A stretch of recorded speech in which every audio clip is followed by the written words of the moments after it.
We live?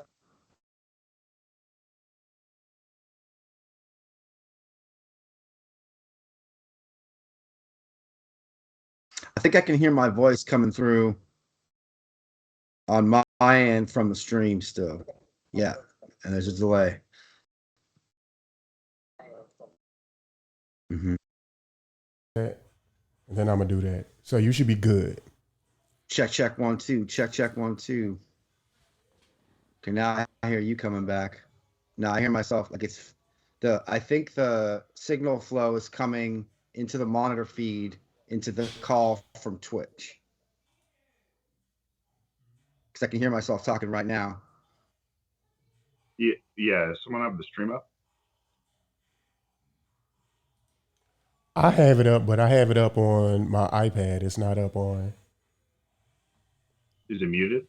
Yeah, I have it turned all the way down. Is it coming back twice in the stream? Hold on a second. Hold on a second. All right. Check, check, 1 2. Check, check, 1 2. Okay, it's gone now. It was on my end. My bad. Oh, okay. Freaking legit. I didn't realize I had two different Google accounts open at the same time. So there was a whole other account in the background that was playing the stream. I didn't even know it was on. So my bad. That was on me. Oh, it's all right. It's all right. It's all good. A lot of it is my fault for everybody who is joining us now at 8:37. It is my fault. We are late. My internet connection was not being friendly today, but we got it figured out, and we have quite the topic today to talk about. One legit that I think that you are fairly skilled with, which is intentional communities. I have some experience for sure, but I'm really excited to talk about this in the context of how it's becoming a topic on a lot of different people's minds, and especially on like anarchist circles or like free associative collection, right? Like one of the conversations I hear coming up with a lot of people of like, a radical persuasion, I'll say it, is the purchasing of land and the development of community on that land with others, right? In different forms, right? Like a traditional form would be like a family. It's like super basic. But there's a lot of different ways that people are coming up with these ideas as I'm talking to folks. Some people are even in the middle of doing them. So it's a really exciting conversation because I feel like it's very tied to anarchism in its fundamental organizing approach. Um, when I think of intentional community, given the society that we live in now, I I know we get taxes stripped away from us, and they supposedly take said taxes and they use it to help other people.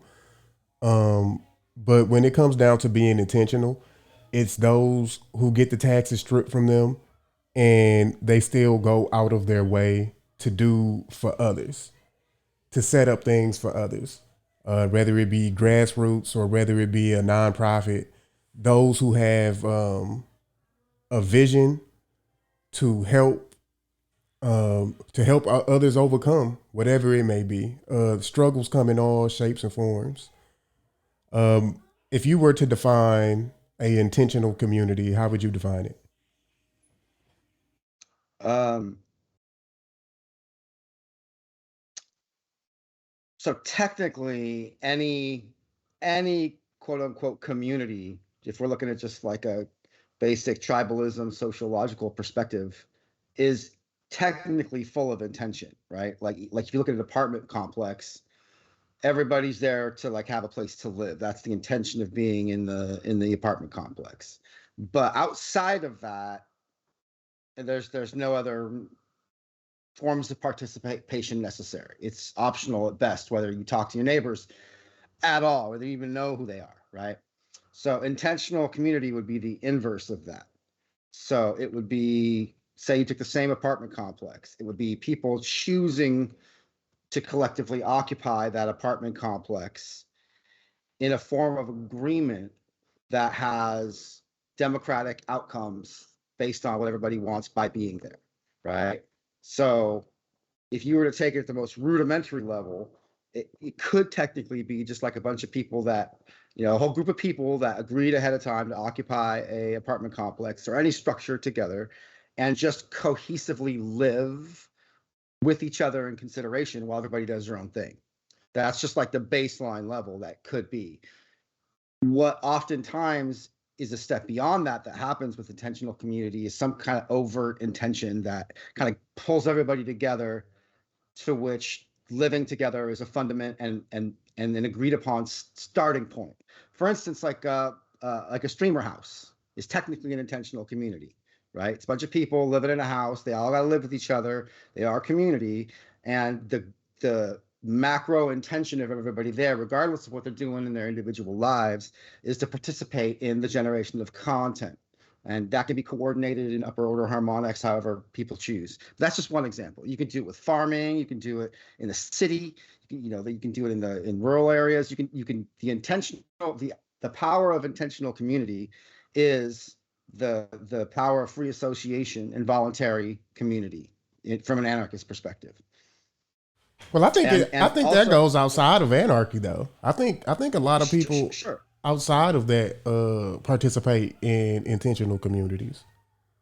Right. So this is what I was going to say at the very. I just want to cap this off, and I'll be done. Is that what's even more so of an anarchist consideration around the idea of intentional community is also the material understanding of what we're kind of up against as people. Right. You mentioned taxes. That is just one layer of pressure that we have as collective humans in our country and in the world. That's just one example of a pressure that we have, that we're working with while we try to gather together in community in intentional forms. So point being is this, from an anarchist perspective, and I can't help but come from like the rebel within on this, is that the intentional community is like the middle finger to the alienation of well, capitalism, in my perspective, which is the alienation of capitalism, which causes people to not invest in each other because they're too busy dealing with the pressures of their own investment they need to make just to even be in society on a baseline level. Mm-hmm. Right. So there's a form of like resistance and the galvanizing of the force of the people as an aspect of intentional community that is anarchistic in the face of something that is alienating. Right. That's understandable. Uh, so I guess a good question to ask after that is alienating capitalism from that. What parts of capitalism subtract away from intentional community? Well, I'm not a Marxist. I want to be very clear, but if I have I think a layperson's understanding of some of the fundamentals of Marxism and what Marxism says, and this seems like sound analysis to me about the alienation of capitalism, is that when one's labor that you're putting in your life isn't directly feeding back into your own desires and will, that causes alienation. So you're basically like on a somatic level, on a biological level, you're the one who's got to live inside of your metabolism. The labor is the result of your metabolism that you do, and you're laboring even when you're asleep. Your body's constantly working, right? So if you're finding in your life that you're laboring and laboring and laboring, and you have nothing to really show for it that has anything to do with really you, like what you want to do, what you want to see, what you want to create, that's alienation. It causes depression, aggression, frustration, anger, resentment, entitlement. All kinds of things can come from that. But the incentive to do that under capitalism is as heavy as the cost of living is kind of the ratio, right? The bigger the cost of living, the less time you're going to have for anybody. Look at fathers traditionally who are, in a traditional family. There's a critique of fatherhood over the last 50 years where a lot of fathers weren't present because they were just working all the time. And when they were home, they were just fucking exhausted, emotionally unavailable, right? And that's just one example of the aspects of alienation that come from what my perspective is capitalism. Well, one thing that I think me and you both agree with is entropy, uh, and that is a constant. So, given in the plane that we live on now, things are constantly destroying. So the manufacturing of things such as homes and or the upkeep of homes is it's a necessity. Mhm. Even when it comes down to travel, if you use a plane so many times, then that plane needs to be maintenance and things of that nature. Um, I think there's a lot of people who work on planes who that's not their direct passion, and this is just something to think about because this isn't a necessarily like argumentative thing that I'm trying to bring up. But I think there's a lot of people who find meaning in things that they don't necessarily love. Yeah, I think Or like desire to do. I think that's a better way for me to put it. I mean that's always kind of going to be a part of life, right? Like doing something you don't want to do is a human experience from time to time. Like that's just a fact. And you know, dealing with entropy is never particularly fun, right? Like self care is like keeping up with yourself. You're like, when you wash your body, you're flushing away agents to which are the acquisition of entropy in your body, dead cells building up, right? So you take a shower, you get all that shit flushed, and you got to take care of yourself. Self care doesn't, that's not always fun. Brushing your teeth isn't always fun, but you got to do it, right? Like, there's a friend of mine who I'm constantly in dialogue who's also in a very, like, we also come from very different perspectives, but still find a lot of agreement. And his claim is that a lot of struggles in contemporary like street level politics are people who are that their main motivation for coming to the conversation of any of this shit is just simply to feel good, right? They're like, this is the vision I have, and if the world was like this, I would feel good, right? And like there probably some truth to that. Like if you have a vision and you succeed in generating that vision, it doesn't matter. You're working on a project, something personal, something professional, it feels good, right? But dealing with entropy doesn't all rarely feels fucking good ever. Like entropy is death itself. It's the thing that's breaking everything down. So when you're talking about the maintenance of things breaking down, that is where you and I are always going to have a bridge. That's just a fundamental of economics, right? There is like, it doesn't matter whether we're taking this from a capitalistic or communistic perspective. By being alive, we're constantly having to deal with our staying steps ahead of entropy, right? So intentional community, if you really think about the concept of that, goes all the way back to like our ancestry, which is like that's why we gathered together, was to create those boundaries against entropy, right?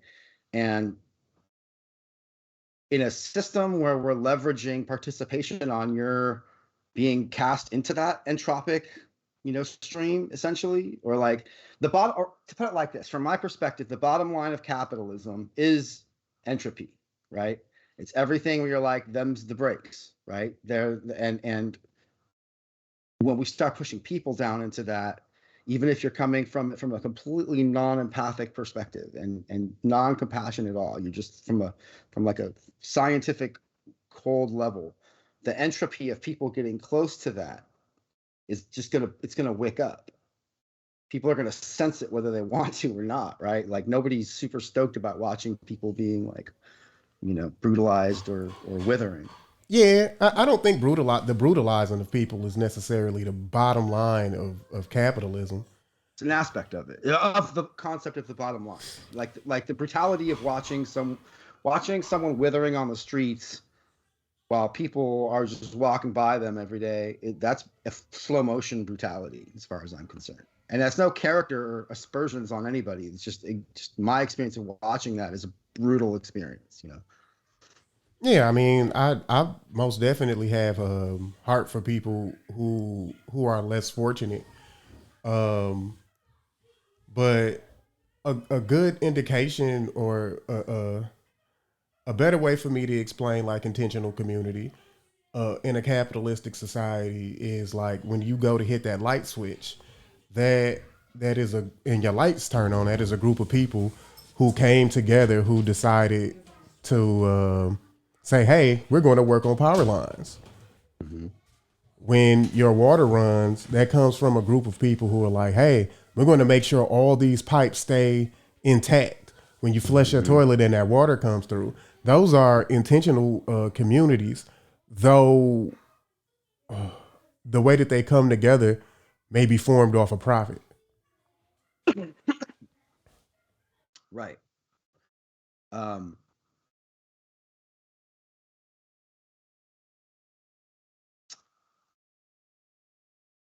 when we started talking about doing this podcast, one of the fundamental agreements that we talked about was making sure we always try to make shit as practical as possible, right? So I don't give a fuck what I believe personally or what I want or any of that shit, because the reality that we live in right now is capitalism runs the roost for the moment, right? Um, So instead of like getting angry about that, for me personally, it's like, well, if I believe in the fundamentals of what I'm coming forth with in this organizing principle, it in theory should blossom technically anywhere, right? Different circumstances will change that in difficult ways, or some circumstances may bring that forth more with ease or not. But if you're, if as an anarcho-communist, that position for me is inherently anti-capitalist. So from a tactical level, it's like not only do we have to consider from a capitalist perspective, hey, we're an intentional community and there are bills to pay, and those that the forms of payment take these forms right now, period. Right. We have to do that in order to even exist, no matter what any ideological perspectives or belief structures are. Um, so the I think the practical root of making something that's inherently like communistic is like a co-op is one way to think about it, right? Um, I do have a little bit of experience with that. I lived in one community that was like really, it was like 10 people at a time were living in this like 5-story building. There's multiple production like crews that occupied different levels, and we all worked together from time to time, but we were all generating our own content. This is like way back before the internet was really popping off too. So the generation of content meant like throwing shows, putting on shows in all kinds of places, not only in our space, which we were doing on an underground capacity. Like we weren't a registered venue; we were just like doing it on the low. Um, Point being is that the cooperation of everybody being there was essentially based on the agreement that we were going to live in peace with each other, like wipe your ass, clean up after yourself, don't be loud at these hours. You know what I mean? Just like basic functioning shit. And even that was difficult with a larger group of people. But aside from that, it's like be working on something, right? Like be working on something in your life beyond just what you're doing to pay the bills. Like what and that wasn't an expectation where it was like, if you're not doing that, then you can't live with us. It was more just like, this is the vibe we're going for. Who wants to be a part of that and invest in that with this energy? And then from there, we would collectively and cyclically, like on a business level, throw shows and make ourselves available as artists for other components of like quote unquote show business in the area. And that was a form of intentional community. It's you can another form of intentional community that I actually is really awesome. I actually found this today. It's an idea that I've been talking about for a minute, that I really just kind of took other ideas that people were talking about and just was like kind of running with it in my own mind, um, which is an intentional community that's derived around providing help for disabled people in a capacity that by offering help, one gets not just a home, but a wage and a springboard for your own life with your own time and in your own boundaries and your own investments. Where basically on the private sector, this is wild because it's the private sector that's doing that because the state sucks at this. But in the private sector, you've got these folks that are working with universities essentially to buy houses to make them like single care homes where like one disabled person lives there who needs pretty much daily care. And if you have 3 or 4 people living there that are getting a very, very, very low rent in exchange for putting in their labor to help this disabled person throughout the week while they navigate their own life, and they get college credit for it, and they get a wage, something like that could, spread real quick. And uh, yeah, it's cool because it's plugged into the grant matrix in terms of the nonprofit process. But again, that's just a form of intentional community as well, right? And again, remember the takeaway of this is that the claim that I'm putting forth is that intentional community is the antidote to isolation, alienation, loneliness, boredom, frustration. Yeah. And, me and you've had this conversation like a lot. I think we touched on this like a little bit last week. Um, I agree with you, especially in our private conversations when you talk about boredom and the way that people are valued as such when they don't produce like large profit margins. Uh, but in a lot of ways, the way that I like see it in its final level is it's skill based because most of those who, well, I can't even say most. Some people have skills and they just choose not to use them. Some people don't have skills and the next thing that they need to do is acquire one. Um, there's a stigma that goes around with the homeless because people strip people away from having trauma and things of that nature. And me and you talking about this, it really made me think of things differently as well, which is sometimes people want to do better, but they've just gone through so much. They've been pushed to the limit so much that their ability to even go out and seek help is hard. Yeah. And man, like it's tough when you think like that. When you see somebody on the street to not hand them a little bit of cash, but there's also this stigma too, and I know you're going to blame this on capitalism, but there's a stigma that goes around to where it's like, well, if I give this guy this money, drugs probably got him here. That's probably what he's going to go use this money on. He's going to escape instead of using it as a better means of trying to produce a better person. And it sucks that that stigma exists, but there are people who take advantage of these things. And in this right, when we talk about intentional communities, there's certain people who come together and form intentional communities on doing things the wrong way. Oh, absolutely. It's intentional community isn't like a catchphrase for like happy good community. It's an analysis of how things line up like with integrity in group cohesion, right? Yeah, well, you use the word tribalism, so it's like the forming of a tribe. Um, Yeah, uh, but tribalism has so many different definitions, and it exists on the street level politics right now. As there's one definition that is just gets just caned to death, man.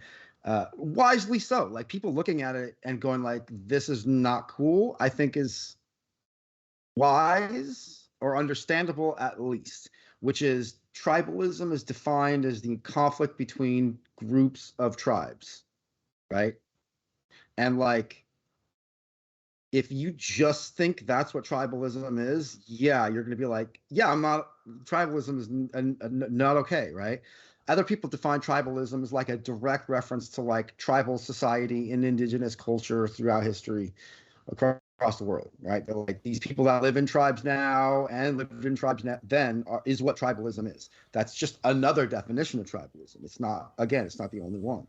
There's another definition of tribalism, which is just the analytical breakdown of how people go towards power centers and go away from power centers and how those power centers relate to other power centers on a macro, micro level and the dynamics of in-group, out-group that are all associated with them. It's incredibly complicated. It's literally just the analysis of group dynamics.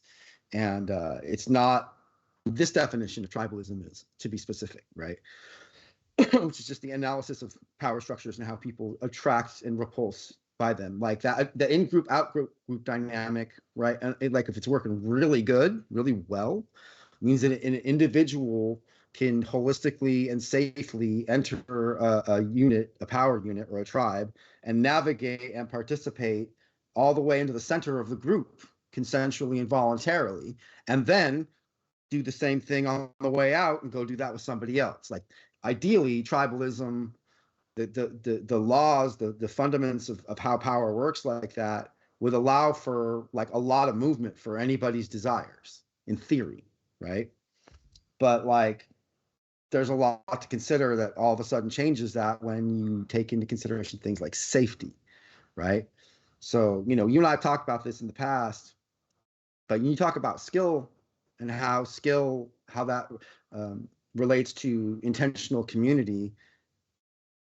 Skill is, I think, the only healthy form of meritocracy that it can be instantiated, I think, right? Because any other form of meritocracy is generally going to be like made up, right? And that can go real dark. Like, I don't even want to go into how dark it can get because I don't want to spiral the vibe that way. But the point being that I'm trying to make is feel free though. I mean, we're having a conversation, and the point is for people to better understand what's going on. So if you did want to touch on the dark sides of it, feel free to spin it that way. Before you go back in, in a lot of the circles that I kick it in, the negative response to tribalism is usually like an echo chamber. It's completely encased of the same people thinking of the same thing, patting each other on the back, and then kind of looking at anybody who looks at you differently as the enemy. Right. That is definitely a component of tribalism, among many components of tribalism, but that is one. And there's no one group that I think is immune to it, right? I don't think that's a specific, unique thing to any one group of people. And I think, again, like getting back to practicality of you and I talking, or even just folks that come from vastly different perspectives talking and building bridges, which seems like antithetical to the process, without compromising, right? Like no one's asking anybody to compromise their beliefs, their vision or anything. And we could speak from that together, learn from each other, because it's all hands on deck, I feel like, where was I going with this? The dark side of tribalism and how that relates to intentional community. Yeah, look at the fucking Ku Klux Klan, right? Like that's like clearly based on made up bullshit. But that made up bullshit has a very rigid hierarchy. They got like six letter or 6-word names on their Grand Flutin Griffin Master. I don't know, whatever RPG shit they're doing, but like the hierarchy is intact and explicit. And glommed upon that hierarchy is some bullshit.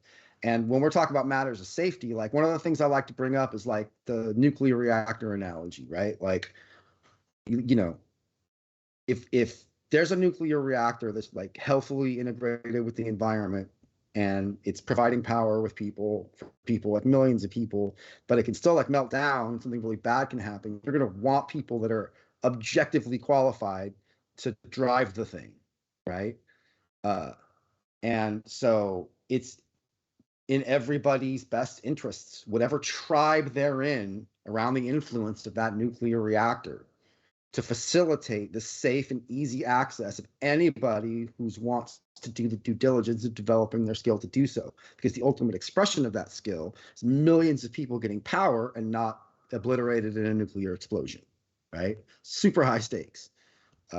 Heart surgery. If my child needed heart surgery, I would want an objective hierarchy of skill that shows someone's qualifications to literally touch my son's heart, not let them die, So from an anarchist perspective, the question I have is like, how do we maintain those like objectively healthy hierarchies without putting anybody's boot on anybody else's neck, right?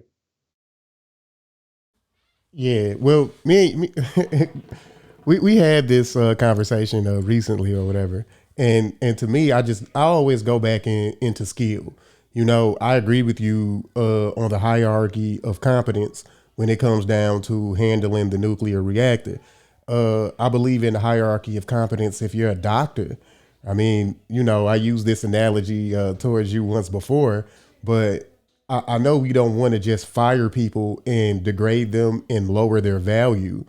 But if you're diagnosing people the wrong way and prescribing people medicines that they don't need, and you're making people's lives worse than what it needs to be, then how long should we let you doctor? And you know, hey, you're bound to make a mistake. I mean, being a doctor is one of those fields to me to where I kind of look at it as like being a pilot, except you're a pilot for the body, uh, or really a mechanic for the plane. How about that? Instead of being a pilot, um, if you knock one thing off, then you put everything at jeopardy. So it's like you diagnose somebody who doesn't need lithium, and then you got a guy out on the streets freaking the hell out because he got given the wrong medication. It's like, hey, you shouldn't be a doctor anymore. Right. I mean,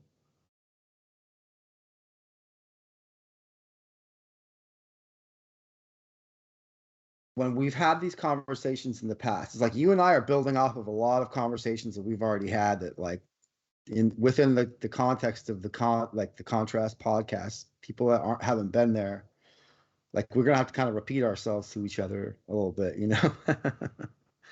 But like from where I'm coming from my like position, I agree. Like, fire the bad doctor, fire the bad skillful person whose skill requires him to do things that are in like other people's safety are on the line around, right?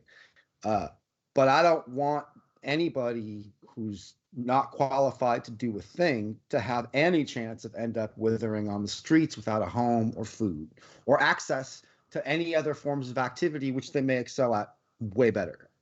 You know, Yeah, and that's like firing a how doctor. my anarcho-communist perspective is like, make it easy to get fired for being bad what you're trying to do, Uh-huh. and then make it easy to bounce back in ways that are like documentable. Like, you're not gonna like the conversation around this for like healthy skill hierarchies. And I like the label I put on it. I don't even know if I'm saying it correctly or if I understand it correctly, but anarcho syndicalism is the framework for this, which would be labor pools that are each democratically run based on agreed upon standards and practices that are observably hierarchical and healthy, without those hierarchies, with a consistent access to education around any aspect of that hierarchy, right?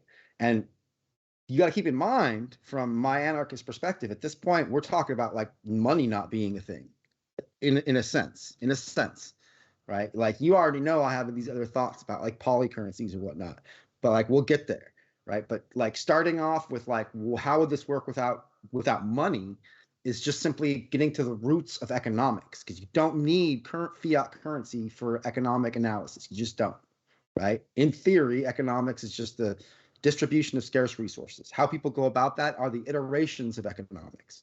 So when we start there, like, how would we organize safely and collectively without money? Well, skill hierarchies are going to be where it's at. And that's going to be where it's at in any intentional community. Doesn't matter how you're shaking up the dice, what flavor, what scheme or hue or approach you're taking. Like, the fundamentals is that people are each going to bring abilities, right?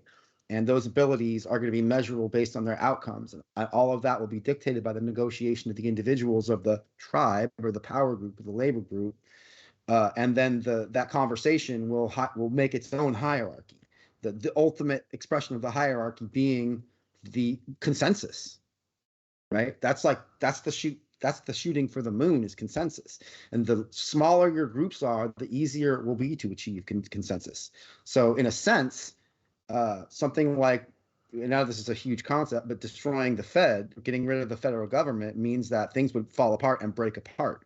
That actually would be that would actually create more democracy. But it could also create tremendous, like that, the entropy of that shift, right? All that energy would become entropy, because entropy, like from a thermodynamic perspective, is energy that a system can't use but still must metabolize, right?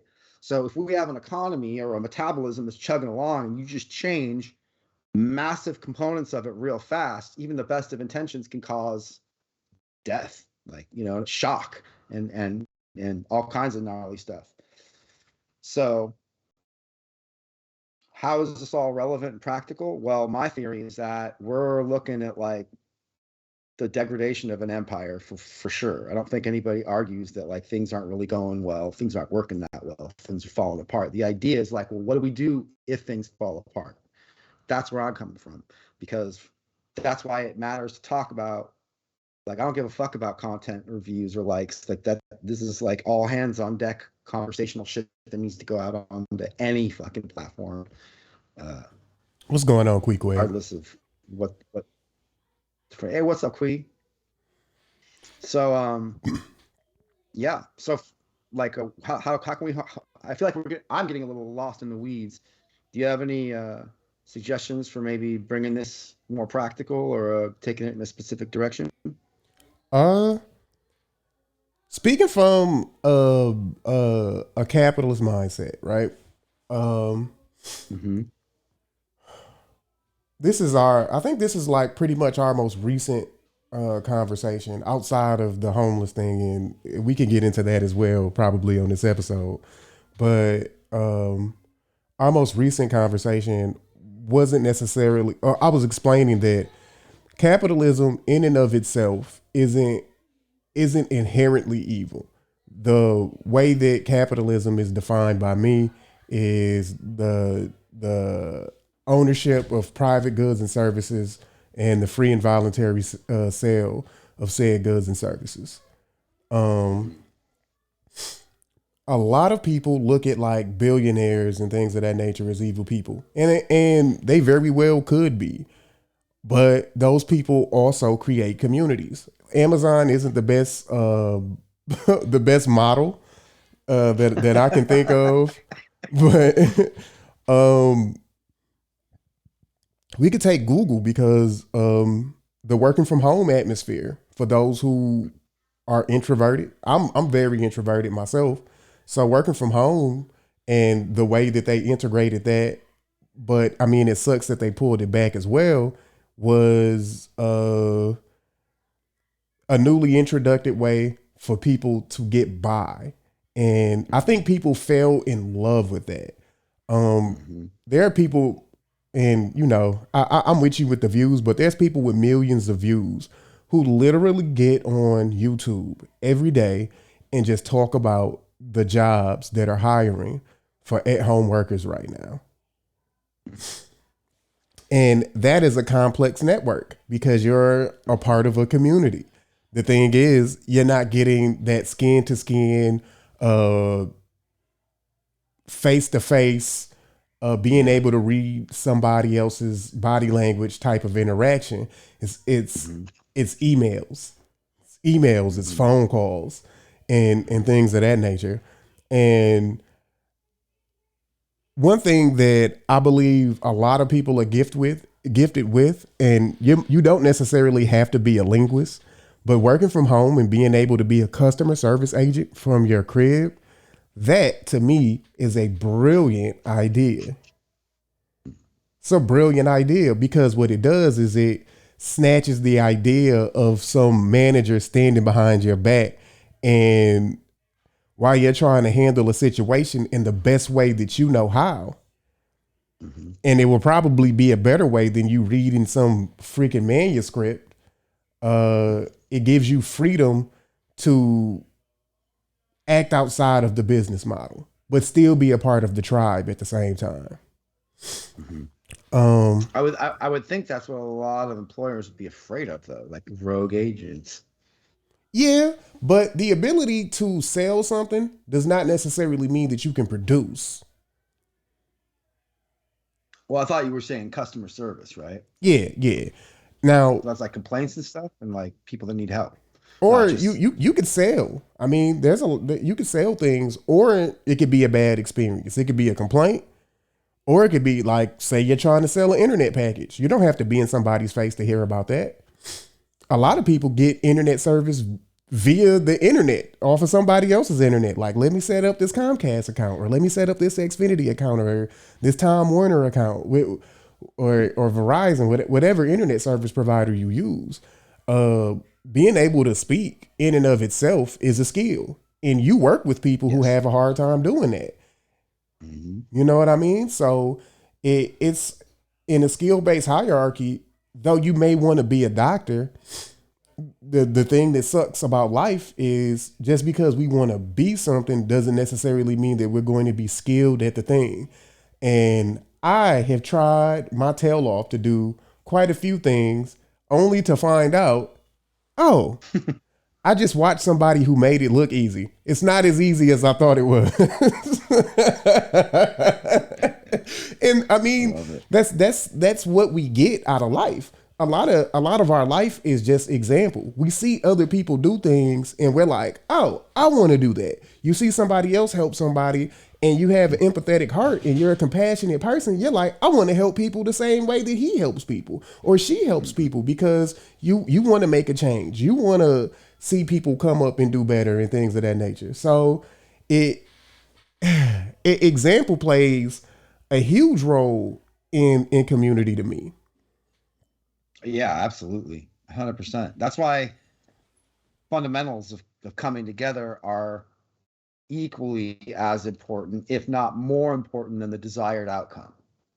Because the fundamentals of communication and awareness and like, what I think is important to front load into those things of compassion and kindness and mercy are what are going to allow people to operate on whatever circumstances emerge. It doesn't matter if it's a business, it doesn't matter what the tribe, quote unquote, is.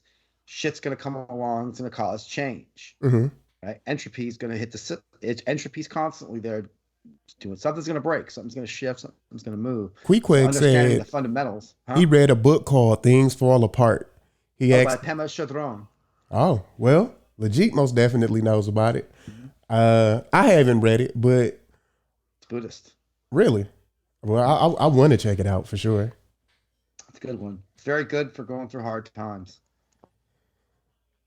Didn't want to derail you at all, but No, it's cool. Well, an interesting like a relevant thing. It's like one of the things I appreciate about you is I could talk to you about things like religion and spirituality without getting what I feel like is the traditional response to such things, right? Like I feel like seen and heard and listened to and respected no matter what I believe, no matter what you believe, right? And so it's like kind of from that place that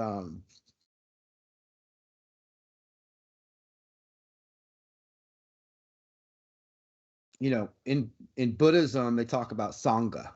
Sangha is seen as one of the pillars of Buddhism, which is essentially intentional community, right? Now, granted, that's it's a religion, so that's a religious. So they're kind of basically it's assumed that what they're talking about is people coming together for the religion, right? You come to temple, you do your temple shit, and you go take that into your life. And that's the same for like church, the mosques, all these other places. Doesn't matter. Anything could be a religion for somebody, and where they go to recharge that is that is that kind of coming together for something bigger than yourself. So really expressing intentional community is about turning that into the center of every gathering. And I'm not saying the religious aspect of it at all. I'm just pointing out that even religions have been like for thousands of years pointing out that like when people come together in like focus around the thing, especially when it's in the acknowledgement of like hardship and trauma, most religion is really just about dealing with that, which is just about acknowledging entropy, right?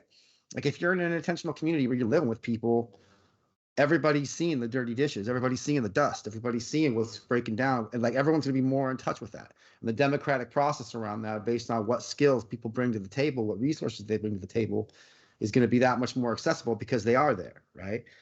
And the work from home thing is kind of cool because, well, not kind of cool, it's incredibly cool because that allows for the first time for people to come together in intentional community and actually point that outward in ways that are like contrary to intentional community in certain ways to end up kind of paradoxically supporting it. It's really wild. I mean, the internet is wild. 21st century is wild. Yeah. The way I kind of define it or break it down in my head is you'll have imperfect allies. So that's why it's easier. It's easy for me to listen to people. I grew up in church, and one of the most one of the biggest things that almost made me lose my faith in the religion that I have are the very people that I formed a community with. They weren't the best people. They weren't always good examples. And I kind of look at a lot of churches now, not as even churches. I look at them as like country clubs of people who feel as though they don't sin anymore. and Funny. I and like that. yeah, I like that a and lot. That's pretty apropos. yeah, and they sit. You know the meme that they use off of Twilight where they have like the royals above everybody, just kind of like looking down at people. It's like look at all these sinners or whatever, and sin is an archery term. I didn't know that. Like Yeah, that means you're off target. it means you missed the mark. That's what it's saying. Yeah, That's what. nice. I like that. I like that. That's really cool, actually. I've never liked the idea of like original sin and like this is the thing when like earlier you said, I don't think capitalism is like evil or not. I don't like think talking about good or evil is going to help any conversations of these levels of complexity and scope. I just don't. Like too many people are going to have different opinions on what those two things mean for the same thing they're looking at, and they may even be seeing different things. That's why they're, you know, they have their views in the first place. Well, when I So say evil, I don't mean it like on a religious level. Um, we all have hierarchies that we use to kind of direct us in our lives. And I mean, you could say wrong or right, positive or negative. I mean, there's a plethora of words that we could use instead of evil. I I'll say wrong. I don't think that capitalism is inherently wrong. Uh, and that's why I have the anarcho thing going on because I believe that capitalism in itself isn't wrong. I believe that there's a lot of crazy statism and federalism that goes on in a capitalistic society that shouldn't be allowed to happen. A lot of people don't know historically that, I mean, even speaking of the founding fathers, politics wasn't a job when we founded this thing. Politics was something that they came together that was like, all right, we just left this country. Let's figure out how we gonna do this country so that way it's not the same as the last one we left. But these people had day jobs. Politics wasn't their job. It wasn't it. They weren't just sitting in the White House all day with their feet crossed up, smoking English cigars like, oh. you know, like that wasn't the thing. But that's what politics has become. It's become a job to where people who, and usually politicians are people who are not part of the layman. They go to exceptional colleges, which I believe some of the level of things that they deal with requires competence. So I understand that. But you don't understand where layman's come from if you've never been a layman. So everybody's layman at some point. well, the hard thing for me to believe is like U.S. presidents. I don't know a president who came up from a undistinguished life. You know what I mean? And man, I'm not even gonna say that because that gets conspiratorial, and I'm trying to have a conversation. It's also kind of irrelevant because, like, this is what I was talking. I think I was talking to you the other night. Where we were talking about how, like, if you have like an actual like a I think we could both agree that like a monarchy isn't dope, right? Like if there was a king of America, like an actual like king, and they're like born into it, and like they have a baby and they're the next king, like, and their decisions affected us.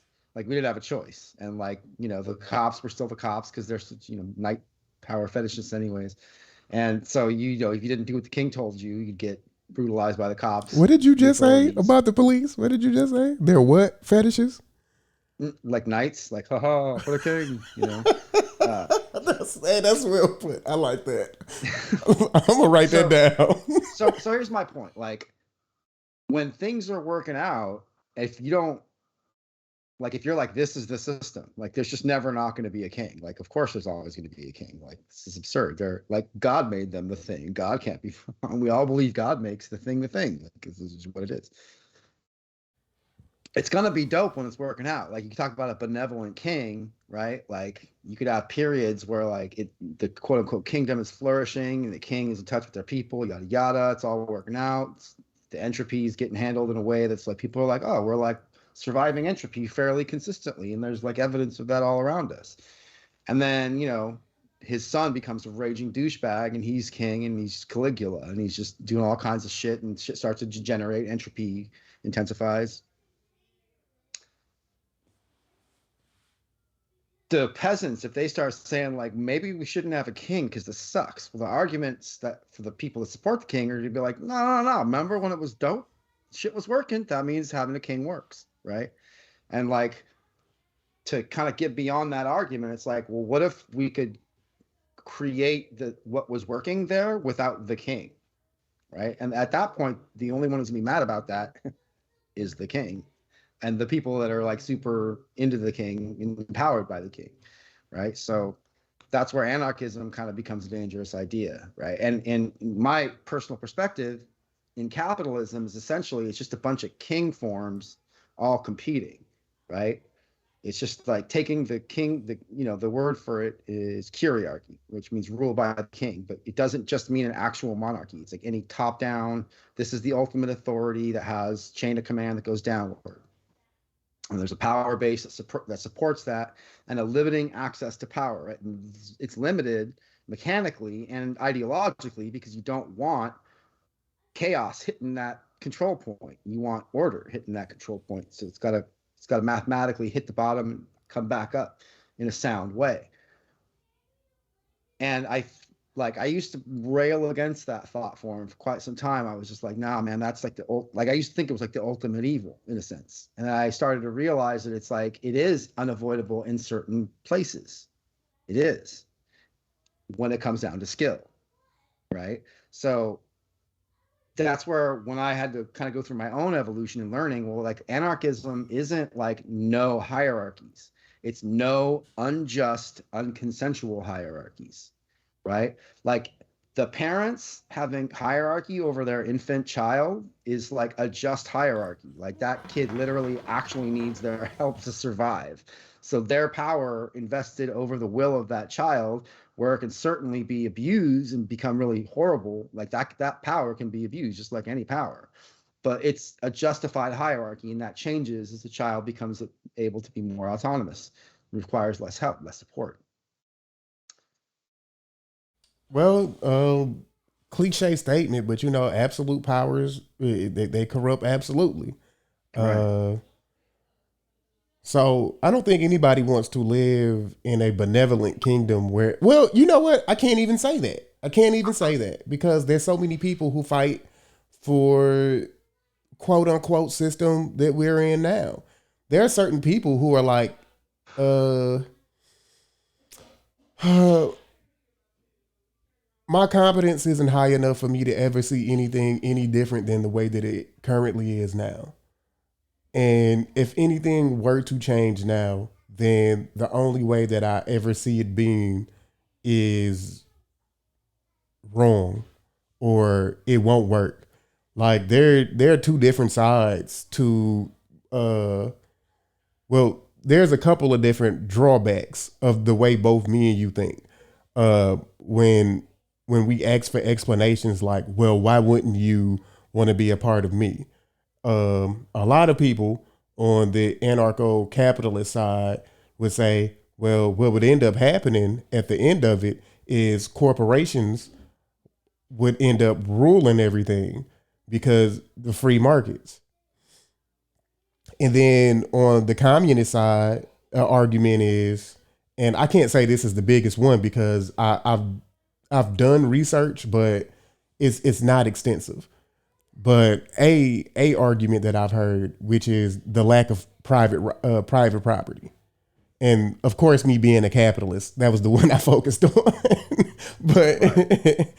But um, it was like, well, the means of using said labor the way that you wanted it to be used. Um, and there's a beauty in anarchism to me, which is competence. Just because you can't see something working out does not mean you should discredit it to a point to where it could never work out because your brain can't see it. Right. That is the point of communities, Mm-hmm. because there's a role for each and every last one of us to play in this game. And what you are extremely competent in, I may be really, really low in competence at that level. But therefore, you help me out, and then it might be the same vice versa. Yeah. And not to say that everything is fair, because I know people who are smarter than me at everything, damn near. That's why in anarcho-communism, I think it's in communism in general, the cliche of uh, or the statement to each what they need from each their ability, I think is the roundabout statement. Like basically, the goal is for you to get whatever you need to do whatever the best of your abilities are that you love to do, because we're all going to benefit from that, right? Now, I think me and you match minds because I do have a religious way of looking at things. So Mhm.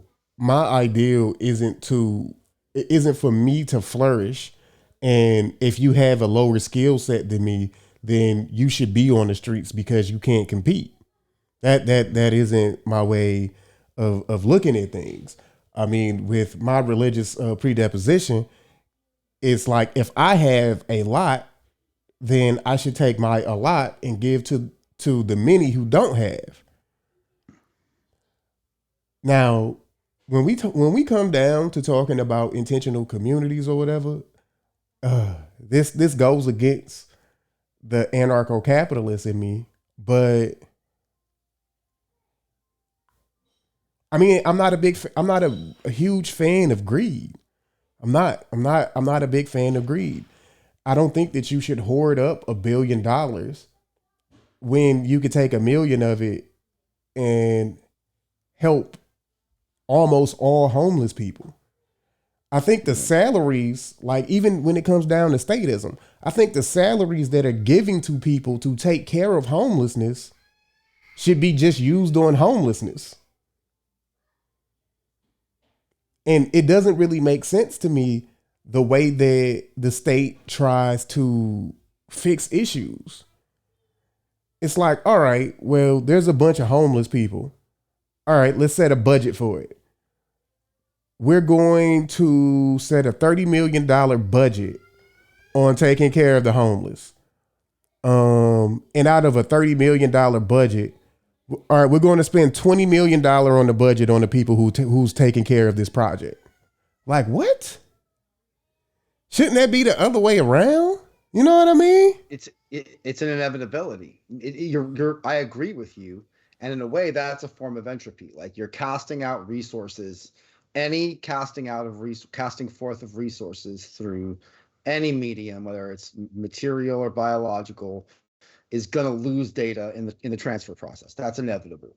However, you could quantify all that, right? Like you can measure that. You don't have to leave it up to like belief.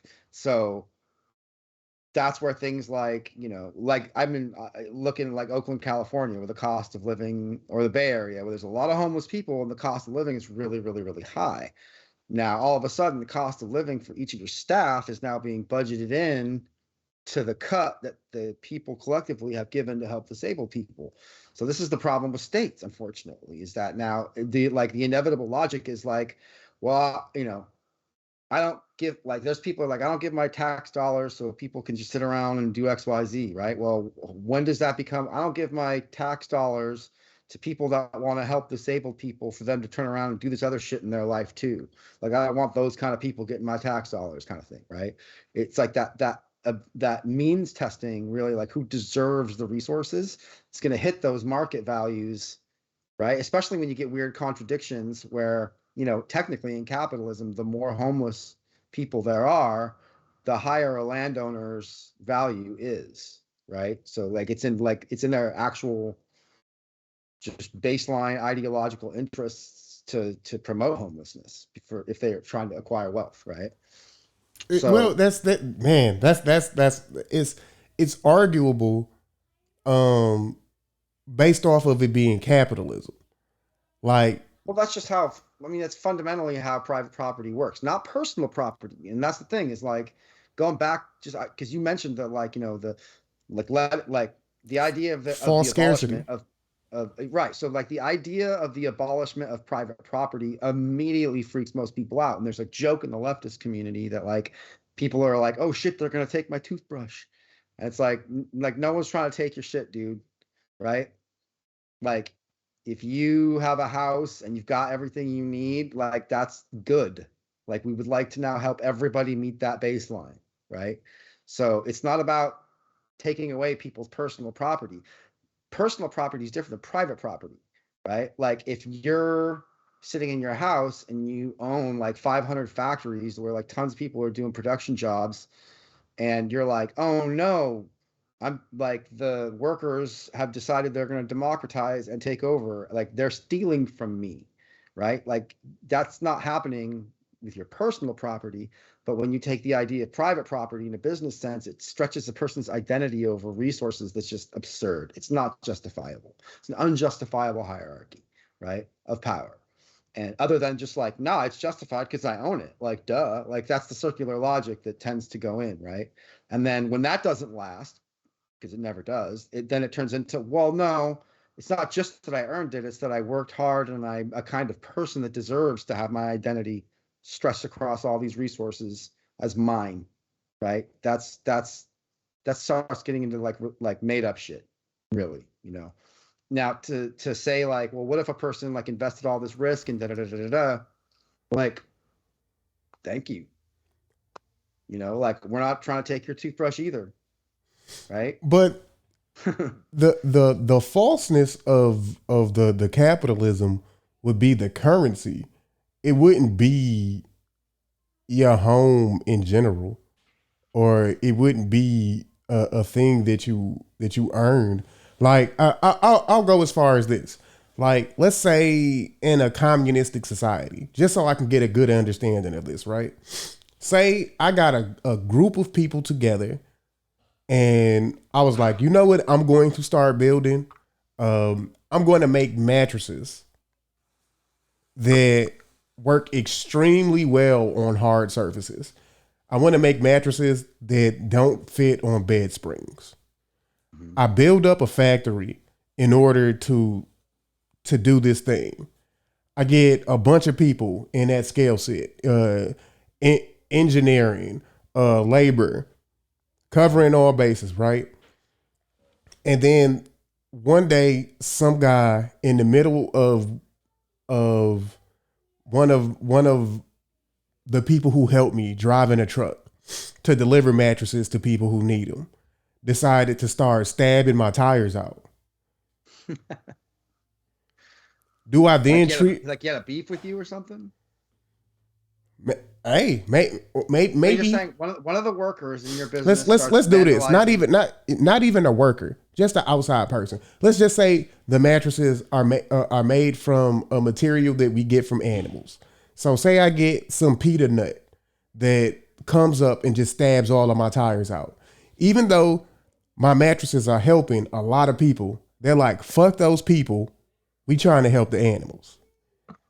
Right. At what point in a communistic society do I have the right to defend that? Like, do I defend that, or is it just the L? I mean, from an economic perspective, it doesn't matter if we're coming from anarcho-syndicalism, communism, state communism, capitalism, liberal capitalism. It doesn't matter. The impact of the stabbing will affect the resources at hand, Mm-hmm. right? And so, And before you get too deep, if there was a punishment to be given or a way to end that quorum, I would like to hear that as well. But take your time explaining it. well, I certainly don't have any ideas for punishment. I feel like I'm terribly good. I'm terribly not good at that whole conversation, to be honest. I'm biased as fuck. Like I'm like all about mercy and compassion, and that doesn't fit with everybody's conversations of punitive justice. And I don't know what to say about that. That's just who I am, you know. But That's one of my many senses that I have that I feel as though I'm going to react to. My sense of justice. I'm going to react to my sense of justice. I mean, like if I was running a company and I had all this investment in its production, ideologically, personally, and materially, I would be mad too. Like I'm not saying there's nothing that happened there that's like not worthy of feeling something. I'm just saying that in terms of, if you're talking about punitive, like I'm all about restorative justice. So from that perspective, it's just like, well, why is that person stabbing these tires? Well, you brought up the conversation of like, well, it's someone who's like, you guys are causing all this ecological damage, right? Mm-hmm. And that gets to the core tenet of like anti-capitalism perspectives, which is that there is no ethical consumption under capitalism, which is why you end up with these gotchas that happen back and forth in various conflicting viewpoints, where people are critiquing capitalism and the people are responding to that. It's like, oh, yet you are using a computer that is involved in capitalism. Interesting. It's funny that you're making that point on a device made of capitalism. You know, as if that's not my argument ever, though. No, I know that. Yeah. I'm just saying that happens a lot. That's a straw man for sure. Yeah, exactly. So like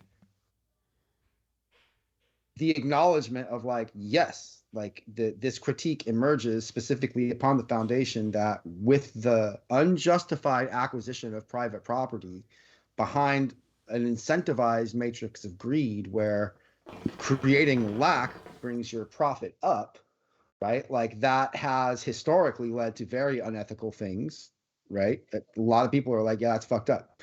And whether or not it's ethical or not, you could say like, you can track the entropy of a thing and go like, this is where the entropy like went in the system, right? This is where the unused energy caused the metabolism to break down in ways you can observe of the economy. And so if we're getting down to one of like the hardest things to talk about, which is like ethical or holistic resource acquisition. Let's do it. Let's do it. Let's have an interesting conversation. This is a big one, man. Because like, if you think about it, the people that in an anarcho-communist society, the people that would have the like a huge amount of sway in most of society are the people whose immediate communities are responsible for providing resources that the world benefits for to communicate with each other, like coltan, or all these precious minerals that exist like in places where the disruptive acquisition of that is not only environmental but also sociological, right? So from an anarcho-communistic perspective, that any resource acquisition would be a democratic process that would be led by the people doing the work at the bottom line. Those motherfuckers going into the mines and doing the work, and the people that are having to support live in the environment there, they would be a syndicate, right? In an anarcho-syndicist perspective, right? That's a power pool, that's a labor pool, and that's a just one, right? Like our rivers bear the impact of this technology, so we're going to be the ones informing the world how the rivers are in health is informing our process, right? It's holism, it's holistic thinking, right? Which is part of permaculture, which is a whole other conversation. But that's kind of like getting to the root of it, right? Because in an anarcho-communist perspective, and I also believe in anarcho-syndicalist perspective, because I believe the two need to work together. Like that's like, I don't think either one could work on its own. They have to work together.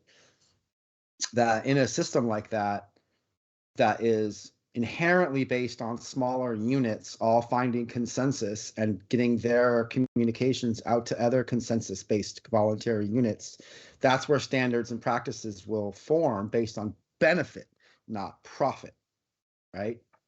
And that benefit will be derived from skills that people are generally interested in doing, not coerced into doing. And the best way to do that is to collapse. At this point in this model, markets as we know them would be gone.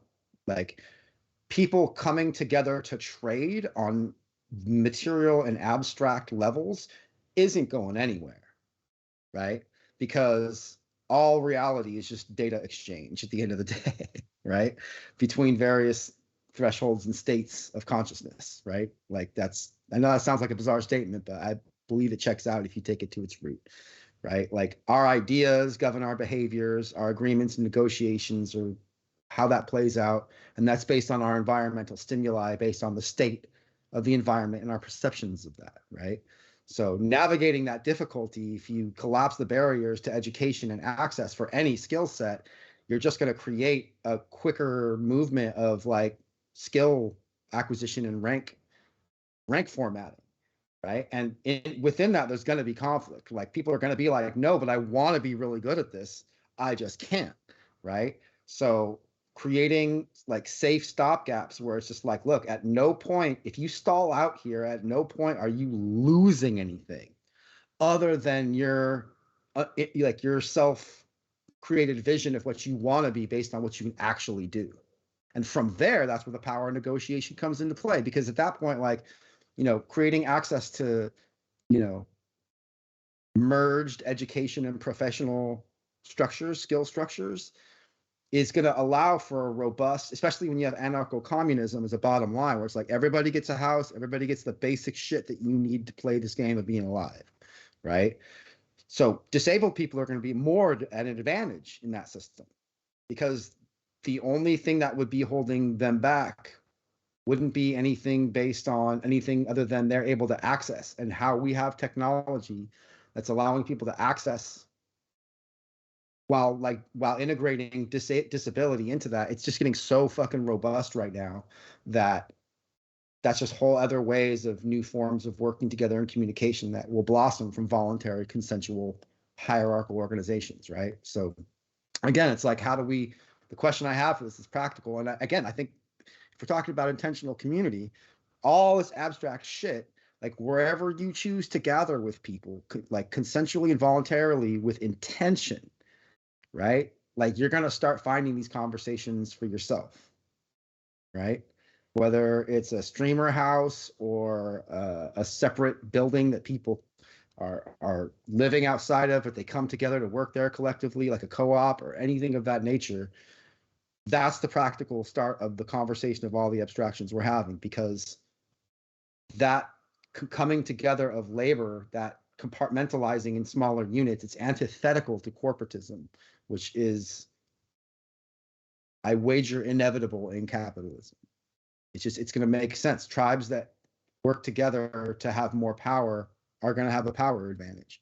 And the acquisition of private property, which is heavily reliant on the state, is a beast that feeds itself. That's why we have so many monopolies right now. We're supposed to be like a not monopoly-based society, which just blows my mind. And so, yeah, I don't know, I'm rambling at this point. You could gotta rein me in or something. Yeah, I mean, well, that's why I look at the state. I mean, like the state to me is really, really, really at this point right now, with an exception of like a very few amount of people. Like you're looking at like lobbyists and things of that nature. Like certain parts of the state, they're a part of a tribe, but it's not a good tribe. It's not. It's a negative feedback loop that helps very few in a upward trajectory. Usually, like it's like this, yo.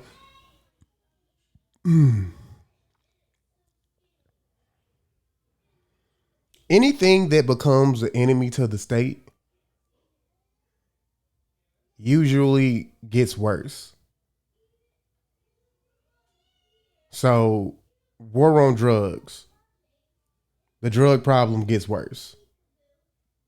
Imagine tomorrow if the United States was, and I think that they have declared this, and since then the problem has got worse. But it's not hitting my mind. But imagine America declaring war on poverty.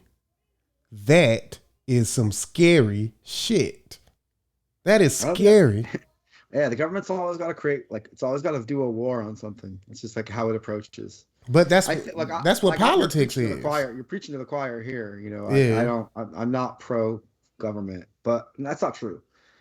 Like, I thought about this a lot because government, I think, will become like, if you look at how like a governor works in an engine, right? It's just data distribution. It's just making sure that timing is happening and appropriate amounts of matter are interacting with forces at appropriate times in specific ways to create the engine, right? So if we can agree that data distribution is at the core of governance, then really the people holding the distribution of data would be a democratic society. So transparency is a huge component of that, Yeah. which I believe can absolutely integrate privacy, right? Especially in that conversation is like way more robust than these conversations were happening like 100 years ago because we have the internet and cameras and shit. Like it's a whole different conversation. I really apologize, but I have to go pee so bad right now. Can I get a little break Go ahead. while I go do that? Thank you. Well, those who are in the chat, if you have any questions right now, feel free to ask questions. We are having open dialogue right now. And one thing that I would like to get started when we do these streams is to have like Q&A sessions. Me and Legit talk a lot, and we will ramble and ramble and ramble. If there's anything specific that you would like for us to answer in a detailed fashion, then please write it in the chat, please. I will read it. Taylor, if you're in the room or if you're watching this with somebody else, in a Discord channel and somebody asks you a question, then feel free to type that in the chat as well. And I really appreciate everybody for being here tonight. As I'm looking, I think we have 7 people in here, and I really appreciate everybody for being here and being a part of this thing. It really means a lot to me. And I believe it means a lot to Legit as well.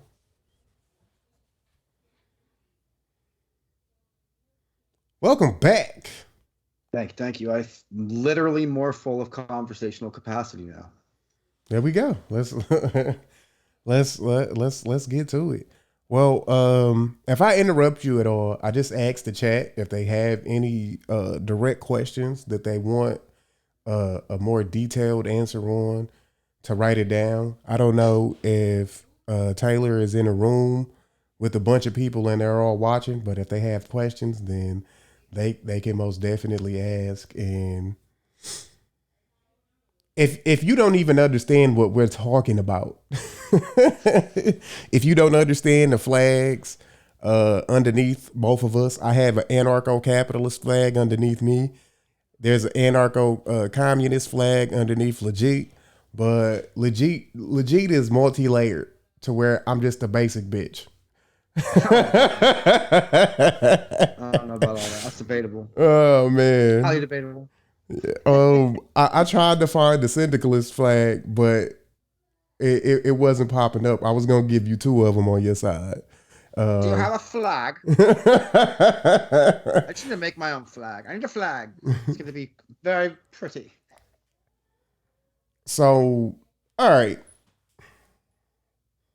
When it comes down to intentional communities, right? When it comes down, and I know you don't really like looking at things like this, but hierarchy exists.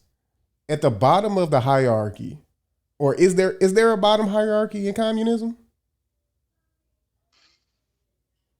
So, in state communism, absolutely. Mm-hmm. Like, absolutely. right? But anarcho-communism is specifically like no upper order of rulers. So the bottom in communism would be like the baseline existence of acquiring the core human rights that we all collectively bring forth for all to access, right? And like the state of that would represent the health of the system, right? And so the only bottom that would exist would be folks who are relegated to only accessing the basics for any number of reasons, some of which could be that's all they fucking want. Understood. So like I'm totally good with only having this small little living space that's relevant to my needs. This I get my food. I don't want to eat that much. I get my exercise. I watch things I want to watch, and I have the option to work whenever I want. And you know I like being able to dabble in that from time to time. That's where they're at, right? Like the idea behind a double strata of anarcho-syndicalism and anarcho-communism would be that baseline noise floor of access, right, um, is is the pool to which like the tree, so to speak, of skill-based hierarchies emerge.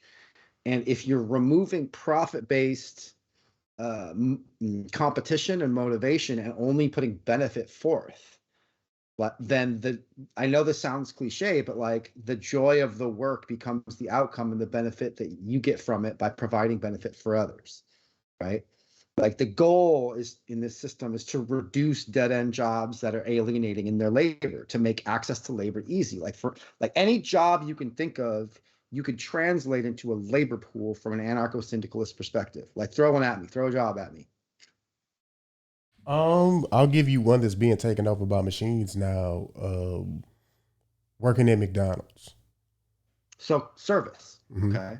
So let's just say the machines come along and they hit a baseline in the market where literally there's no reason to hire a human being anymore, right? That's like the fear in a capitalistic society because you need a job, right? So if you can't have this job, how do you make money, right? So from an anarcho-communist perspective, that technology would exist and pockets where people had the option to do that as a job because they just simply love to do it, and people love being on the other receiving end of that, and people can move in and out of that space, it just becomes pure joyful labor. Like a capitalistic society pushes workers out of a workforce, whereas the communist one integrates technology to provide the most accessible form of what was beneficial in the first place, right? So if you have a soulless machine matrix making your coffee so you can survive in a market that's dwindling, that's different than you don't have to have, you can have all the machine made coffee you want, but you can go here if you want someone to grind your beans for you right in front of you, talk to you about whatever's going on, do the thing, sit down, do the thing, do your thing, right? It becomes pure culture, right? And none of that is ever devoid of consequence as far as the material impacts it creates to make that, because from a syndicist, anarcho-syndicalist, anarcho-communist perspective, underneath all of that is just a massive layer of data that literal professionals are constantly handling, all economic relevance, right? And so like waking up and reading the news in a society like that isn't going to be like, you know, who's trying, like what company's going under or not. It's just like what's the state of the labor pool and the resources and other labor pools that are all involved in that, right? Like gas is a finite resource, if I understand it correctly, right? There's only so much gas on the planet. So even if like we hit my ideal society from perspective I'm coming from, like tomorrow, we're still going to have to talk about what's going to happen when gas runs out. That's going to be newsworthy, and everybody that's pooling their labor around that to manage that is also going to have that conversation. It's you know, um, you talked about lobbyists and politicians, okay? So the inversion of that, the flipping of that script from an anarcho-communist and anarcho-syndicalist perspective, although it's much heavier on the syndicalist aspect, is what's called spokes councils, okay? Spokes councils are power positions of communication and decision making that there is no singular person who has power over anybody in the dynamic. It's just not built into the process. It is inaccessible. It's just not an option. Like, you can't cheat it, right? The only way you could cheat it would be to obfuscate the transparent process. But in a system that depends on transparency democratically, that would be obvious really quick, right? So spokes councils work where essentially whatever the pool is that you're working with of democracy, right? You've got one person who everybody agrees on to volunteer to be the speaker for the group. Mm-hmm. Their role is to speak the group's will outside of the context of the group to others and receive information in response and redistribute that back to the group. That's their job. So yes, they're advocates, but they're advocates who have no power, unless, and this is where you can get into complex contracts, right?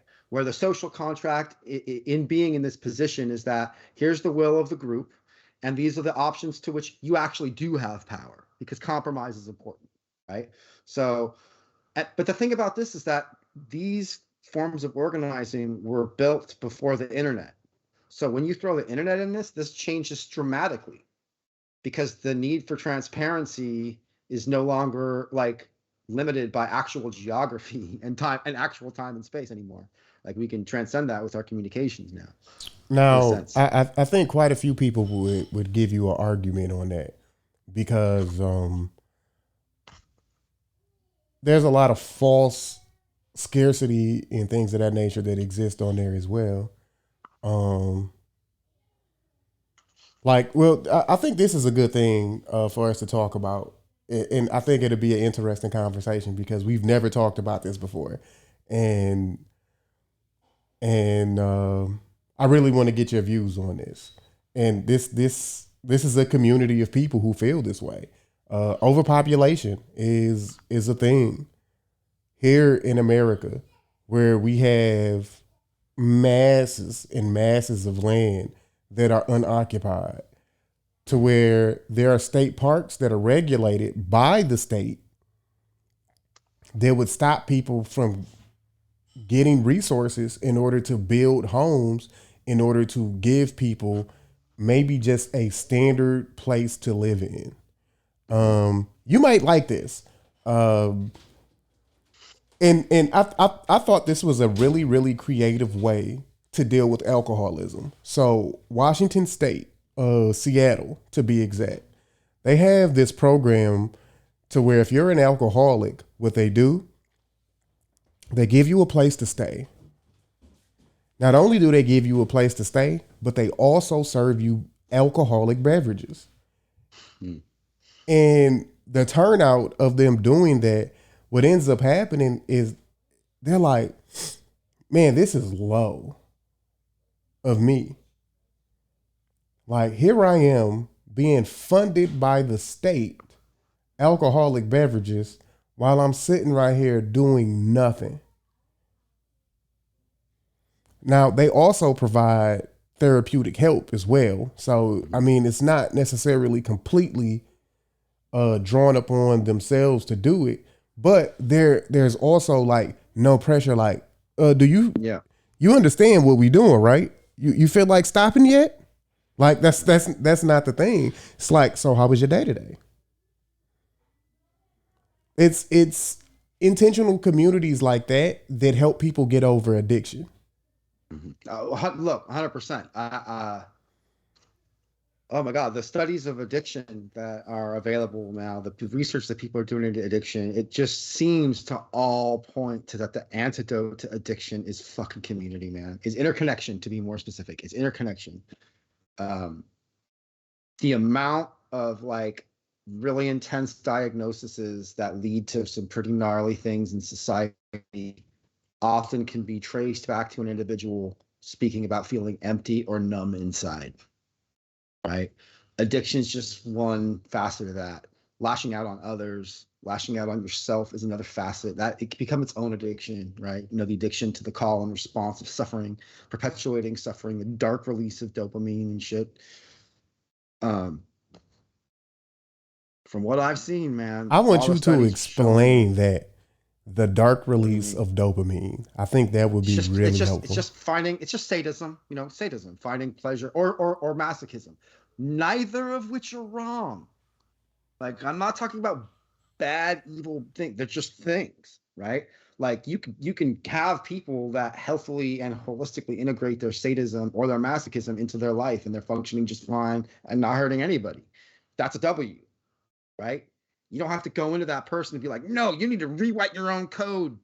Just like, no, just don't hurt anybody else. And like probably don't hurt yourself unless like again, you're a masochist and you're into that, in which case do your thing.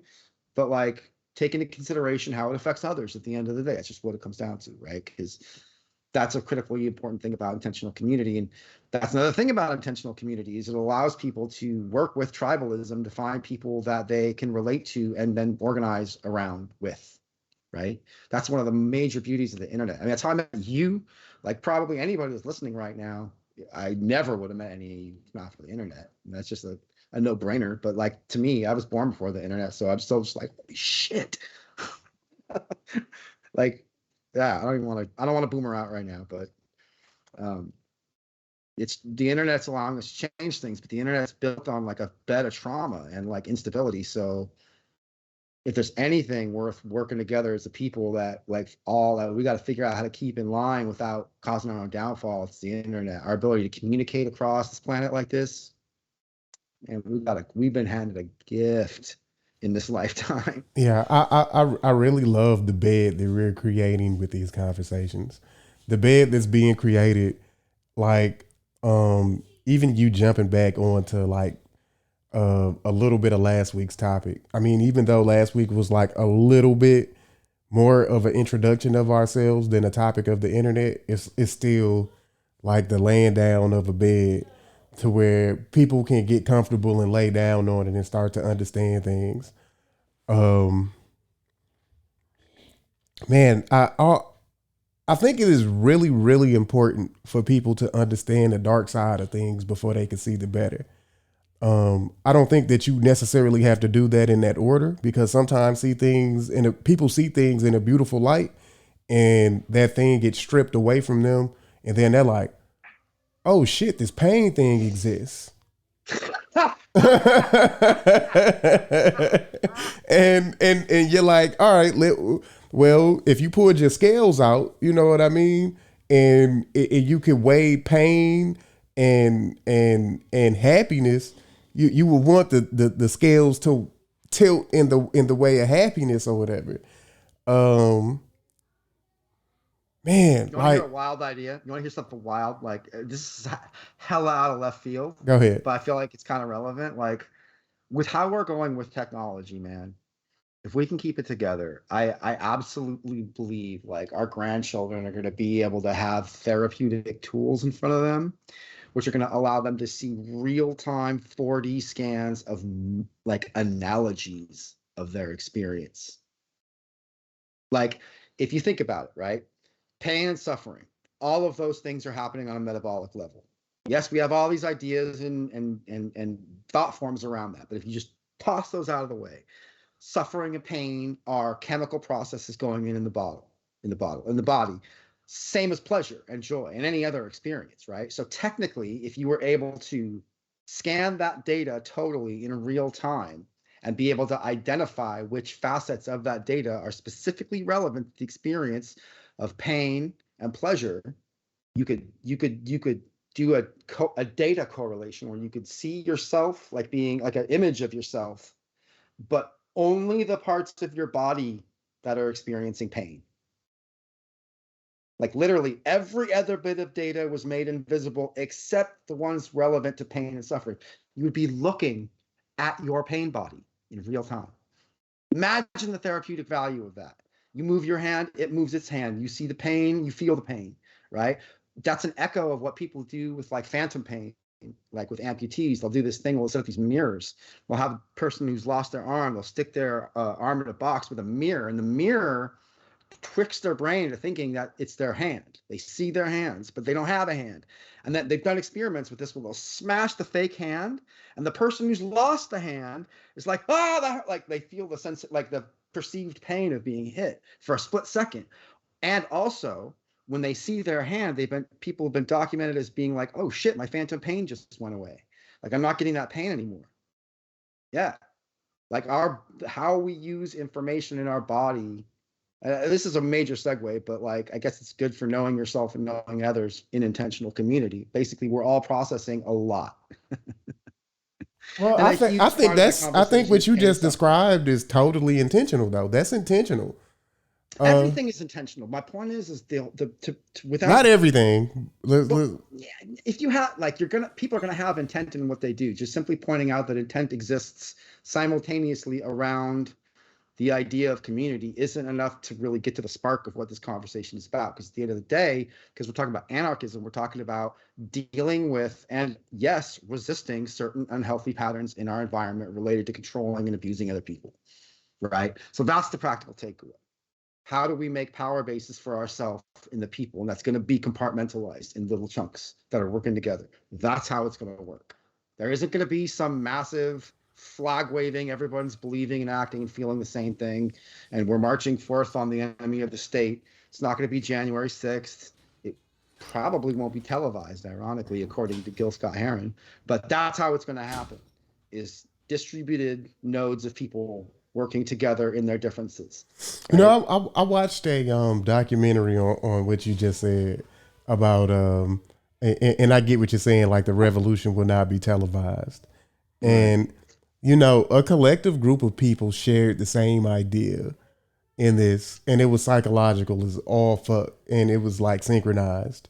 And I love the synchronicity in this idea. They said the revolution will not be televised because the very thing that changes people's mind, you'll never see it. Because change is inward. And when people change, you don't typically tend to see it until you see actions. But the thing that changes the person is it'll never be televised. People will wonder, what in the hell is going on right now?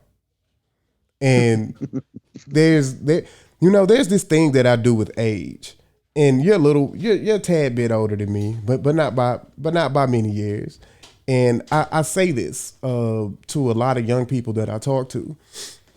It happens between the age of like 25 and 28 to me. You know, if you were full of ego like I was when I was younger, you hit the age of 18 and 19 and you think that you know every fucking thing. And between the ages of like 25 to 28, you're like, oh shit, I don't know anything. And that's right before you start to creep into your 30s. But then there's this other thing that happens neurologically when you get ready to hit your 30s is you become comfortable with who you are. Ooh.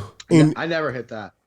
And that's just part of my disability, but I never hit that. It's not a disability. It's actually a gift. And I feel as if I wouldn't have met my father-in-law, I feel as though like in my 30s I would have been a part of the sheeple that exists. And I believe the sheep exists, and we could talk about that if you want to. But in your 30s, you tend to get comfortable. That's when it's like, all right, I know everything that I need to know. All these youngsters are stupid. But my father-in-law taught me to have the mind of a student as long as I live. And I probably took it to more of an extreme because I talk to young people like vastly younger than I am, and I learn shit from them. I'm like, oh shit. I never thought to look at life like that before. Like that shit is fucked up. Like I understand sometimes the existential crisis that these young cats are going through now. You know, you're a little bit older than me. We were taught we were taught the American dream. Yeah.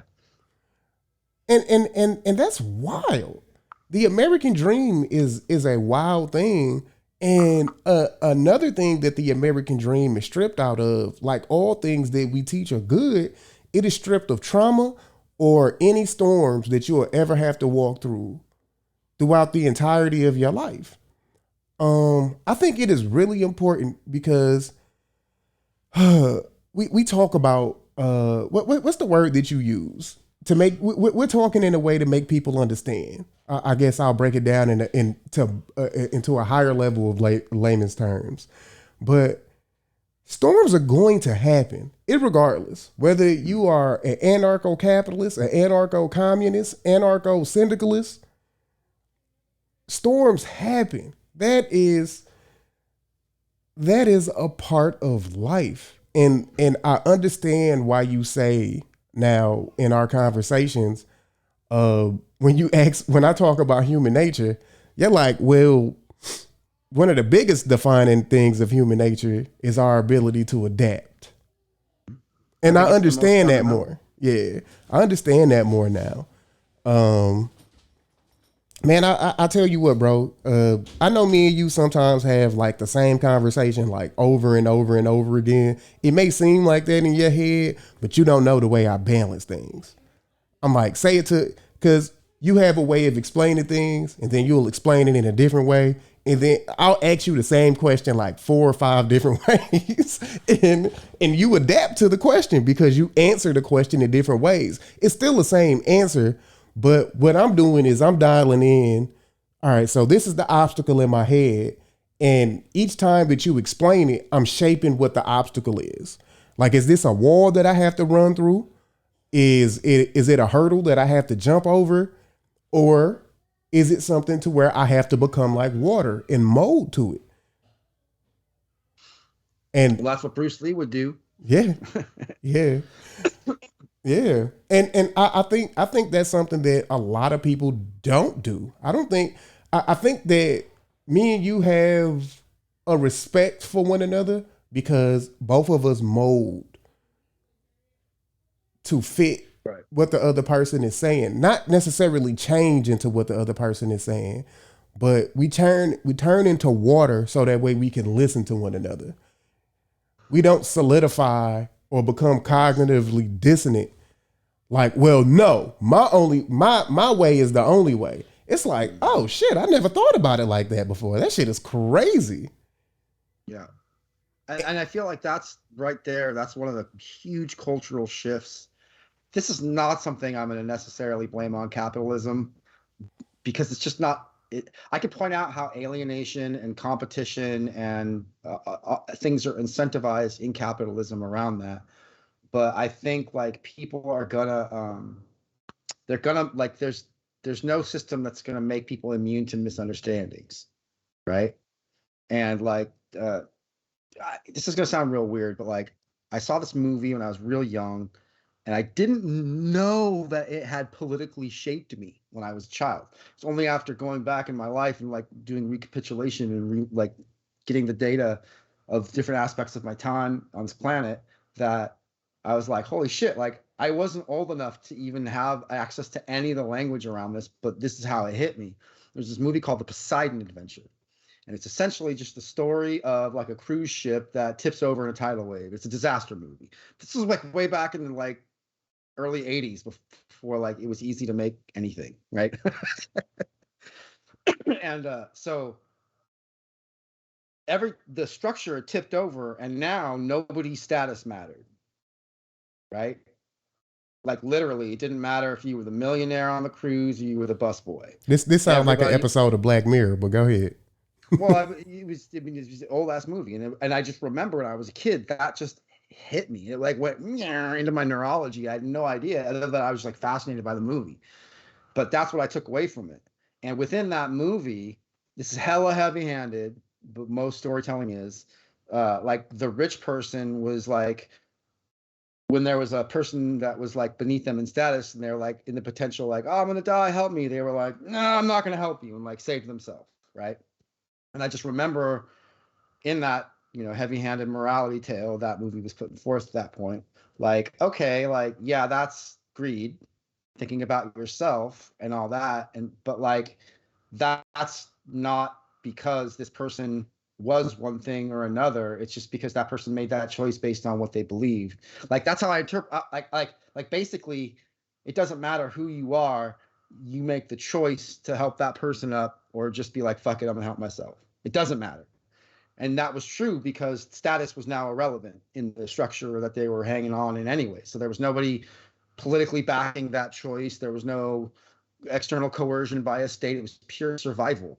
And that's anarchism, getting to the roots of that. Like, and at the end of the day, it's going to be all about like, well, while we're struggling to change things to a hopefully kinder, more compassionate and merciful society, that choice will be made available. Like, I mean, it's always there for us, but like, there's just so much silt on top of that. You don't always know what help. Talk about it.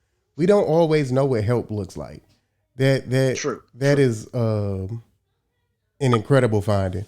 And you know what story makes a lot of sense to me? You ever seen the movie Pursuit of Happiness with Will Smith and his son Jaden Smith in it? So no, but I know the premise.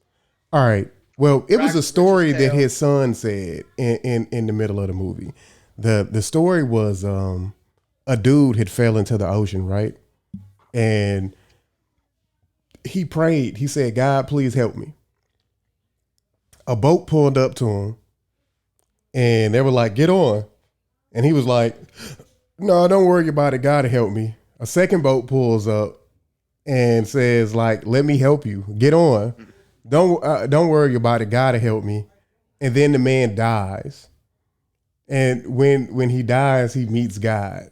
And he's like, he was like, "Why didn't you help me?" He said, "I sent you 2 boats, you idiot." Yeah. And this is like really important to me because this is so important to me. You will have imperfect allies, yo. It is super important for you to look at things in a more complicated basis than slapping a label on a person who thinks a different way than you do. It is super important and imperative that you rip the labels off of people and actually see who people are on an individual basis. Because I can tell you what, I know a bunch of other anarcho-capitalists and they all don't think the way that I think. And you would think because of the backing of that, like we might believe in the same thing and you're an anarcho-communist. So when it comes down to anarchism, me and you think on the same basis. When it comes down to the finalization of the rules, then we see a little differently. But even in the way that I look at things or whatever, I'm like, well, even though you don't think the way that I think, I'm like, you're an imperfect ally. And that's the way I feel as though I am to you. It's like, well, let's get the anarchism thing popping. And yeah, when it comes down to anarcho-capitalism, it's a libertarian idea. So the creation of my society wouldn't be the end of your society. It wouldn't be the end of it. It would be the beginning of yours because nobody would inherently be like, well, communism is wrong.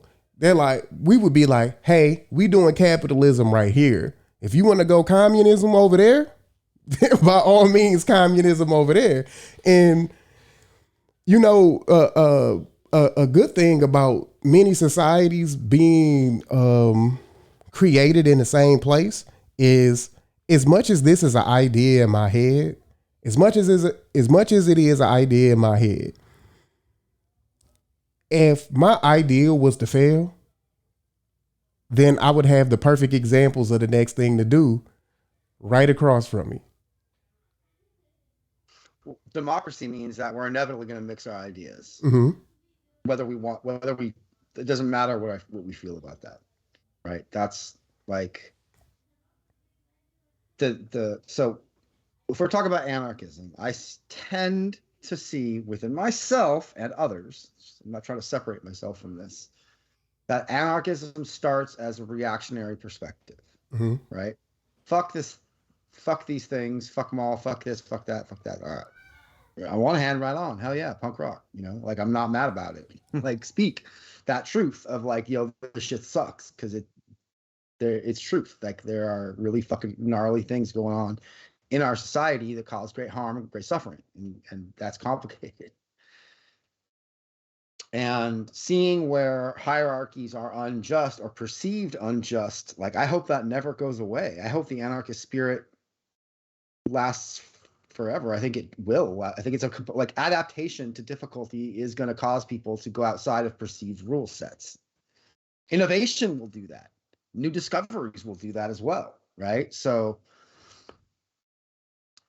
moving out of that, like, this thing sucks, people tend to, with anarchism, go like, I'm just, because this is all a lie or this is bullshit, and they could be very well correct. They then go, I'm just gonna do what I want. That's what anarchism is about. I just do whatever the fuck I want, right? And then that means I want to be able to say what I want. I want to be able to wear what I want. I want to be able to take what I want. I want to be able to give what I want. It's all about me. It's all about me. I want to do what I want, right? Well, that's inevitably going to hit the consequences of one's actions and the relationships contextually that you have with people around you. Mm-hmm. That is an unavoidable reality, regardless of any ideology, right? And like not believing that is basically just going into like solipsism, which is just like a super egoic, like the world doesn't exist other than through my perceptions, right? And like that's a whole branching conversation of like integration of that perspective healthfully into life, which can happen, but it's not necessarily true, right? Like we're all these conscious agents existing together. You're gonna have to negotiate space in the sense that even if you're just like, I'm gonna do whatever I want, well, if everybody's thinking like that, it's just whoever has the power to do what they want the most wins. And then the capacity to acquire power to do that, it's like, hey, you help me beat this dude up, I'll share the fucking spoils with you. It's like it just escalates rather quickly, right? I think there's I think there's another side to that though, because like where you add syndicalism in there, with the capitalism thing, I add in free markets. If I can be honest with you, unfeathered capitalism with like absolutely no limits to it, I think that's dangerous. If I could be 100% like honest with you, unfeathered capitalism is going to go in a not correct way. But that's why I also believe in like contracts and things of that nature. But also in free markets, what ends up happening is the best thing is usually what ends up selling. And in the free market, nothing is too big to fail. Because innovation will run rampant in a free market society. Innovation, this is what's really important though, because profit is a key component of capitalism specifically. That is, you have to just like, you have to put that into like the budget schema of things, which means that within a capitalistic modality, any beneficial action must have another level of perceived benefit other than the actual benefit of the action itself. Right? Now, that's not inherently wrong, because there are upper orders of interaction that we have, not just with each other, but with ourselves, right? So for instance, like the act of delaying gratification to get a bigger gratification is like a form of agreement with oneself and others, right? Excuse me.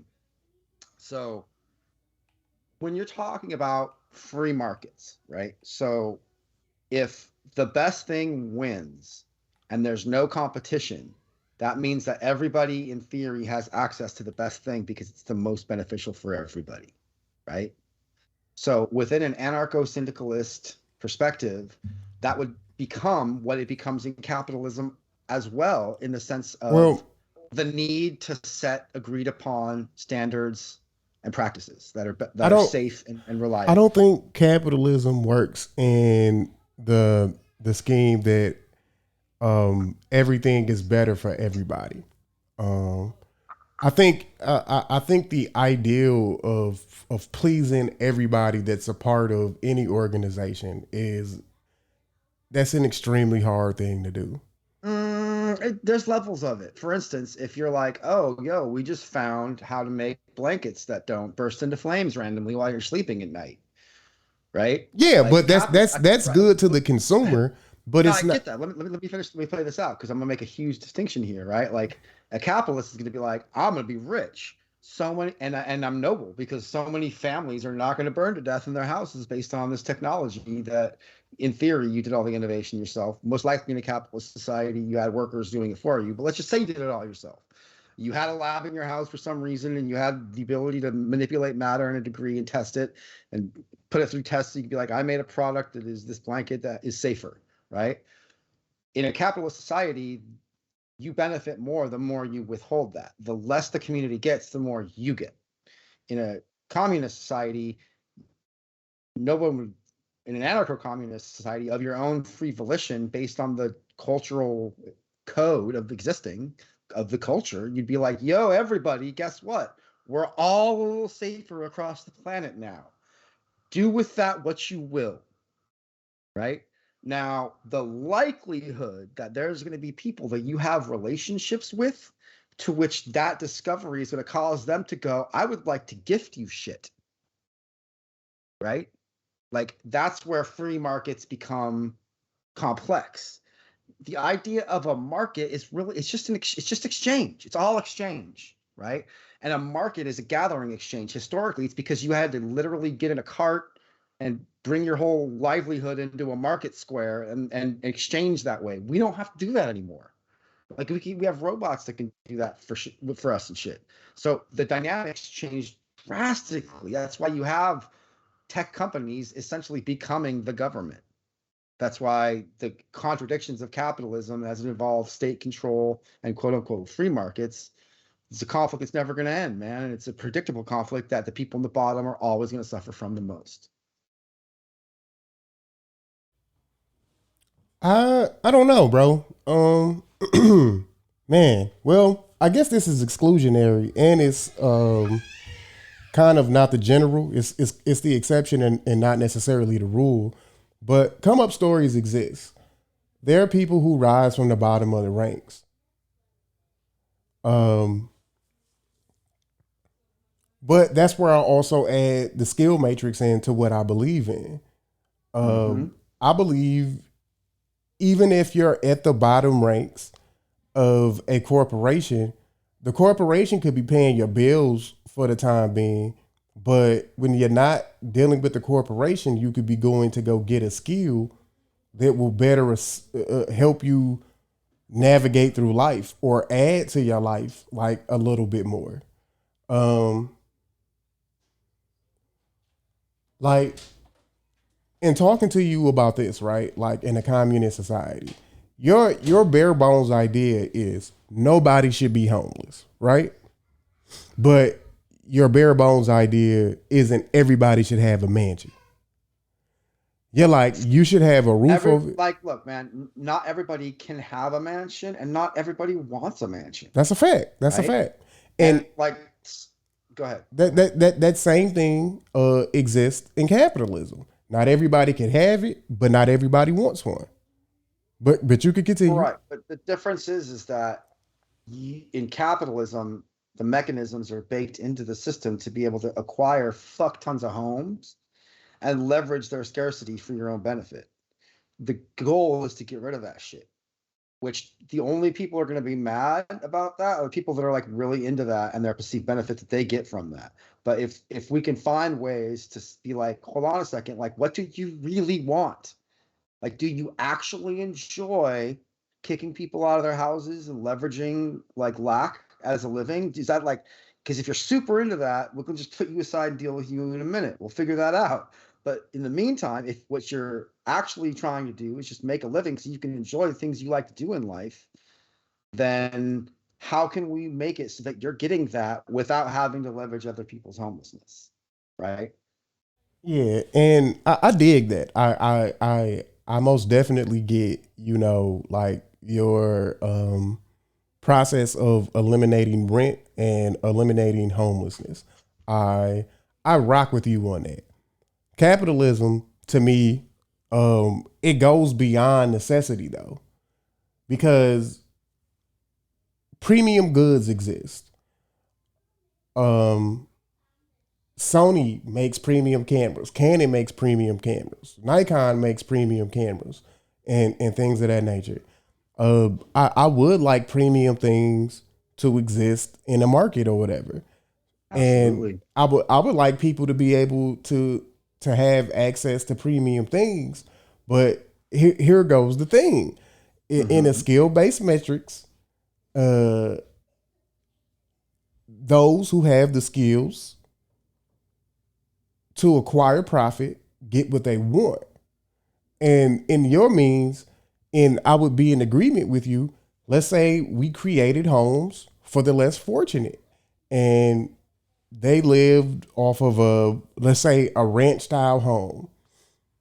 Everybody gets a 2 bedroom, and we make sure that the house is modern.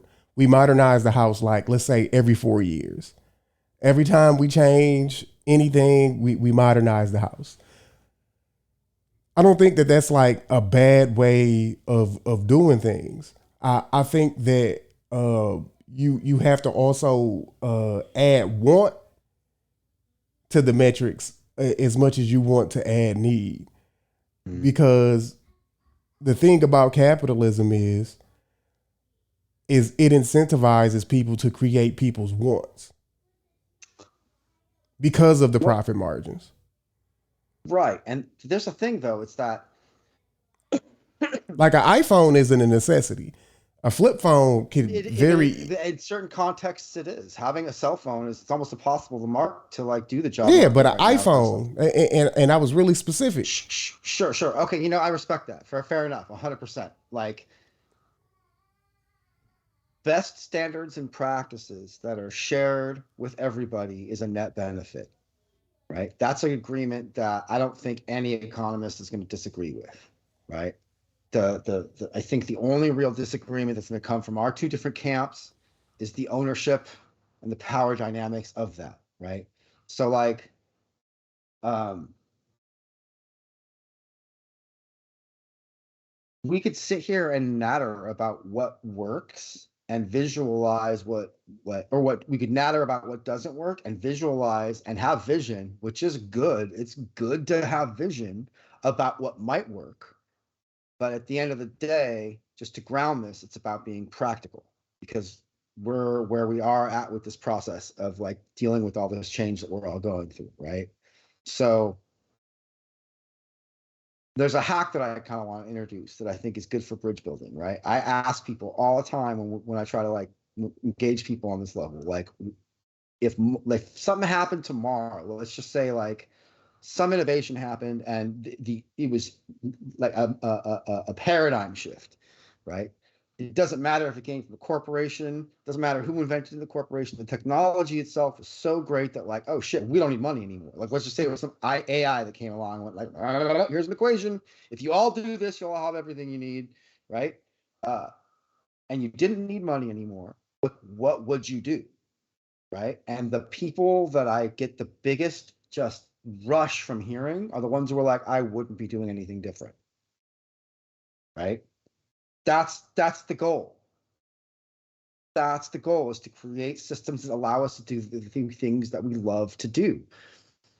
In theory, I know this is getting away from the practical, especially like this is like super impractical for some grassroots boots on the ground conversations, because millionaires don't need to have these conversations, right? Most of us that are struggling are having these conversations, and making it practical is important.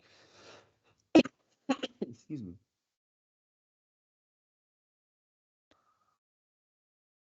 Gathering together is going to require the sharing of resources, right? We're forced into compartmentalizing resources into a monocurrency often by our own volition, by how we've been raised, and by the impacts the people around us that reinforce those boxing ins of like compartmentalization of our power, right? So that's capitalism. Anybody that can throw that off right now without and not have to carry that is someone that's already like won at capitalism. They just have the money to be able to survive that, right? So the conversations of people coming together under that in quote unquote anarcho-communistic ways is always going to be about the fundamentals of negotiating and respecting each other's value, understanding one's ability, and respecting and not just respecting, but facilitating the meeting of the needs of each other, that's going to be any successful business model in a capitalistic system is going to benefit from that too. Those are like fundamental organizing principles, right? And if the difference, so like, here's the thing, like someone could be like a CEO, right? Like a lot of leftists are like CEOs aren't a real job. And then anarcho-capitalists are like, it's totally a real job. And they both bring up points where it's like, they're kind of both right in different ways. At the end of the day, people that are good at distributing data with their bodies are going to be in organizational positions because they're good at it. And the better they are, that's relevant to what the workers are going through, is going to be better for the workers around that, right? So those kind of hierarchies, they're going to emerge. So when you talk about like premium goods, right? Now, you could talk about some fucking weird, bizarre shit. You could be like, dude, I want a cup that's made of gold with my fucking face coming out of it. Like, okay, like that's like, I want a society where I can have whatever I want. Like, okay, like that's kind of weird, right? But let's just say like premium goods were like higher level access of technology. For instance, there's a difference between your cell phone camera and like one of the cameras that's on the cutting edge of cinematography that James Cameron uses, right? There's a currently you don't even have to talk about this skill. If you don't have enough money, you're not going to get the camera. Only a James Cameron can afford to get the fucking camera in the first place, right? That's an arbitrary block. But on a skill level block, if you're trying to get that premium good, getting to the contextual level of skill that's being assisted by others around you, like, oh, yo, you're a good director. And none of us are having to compete, right? Yes, they're scarce resources, but the path to accessing those resources is spelled out like perfectly. There's nobody stopping you other than yourself, right?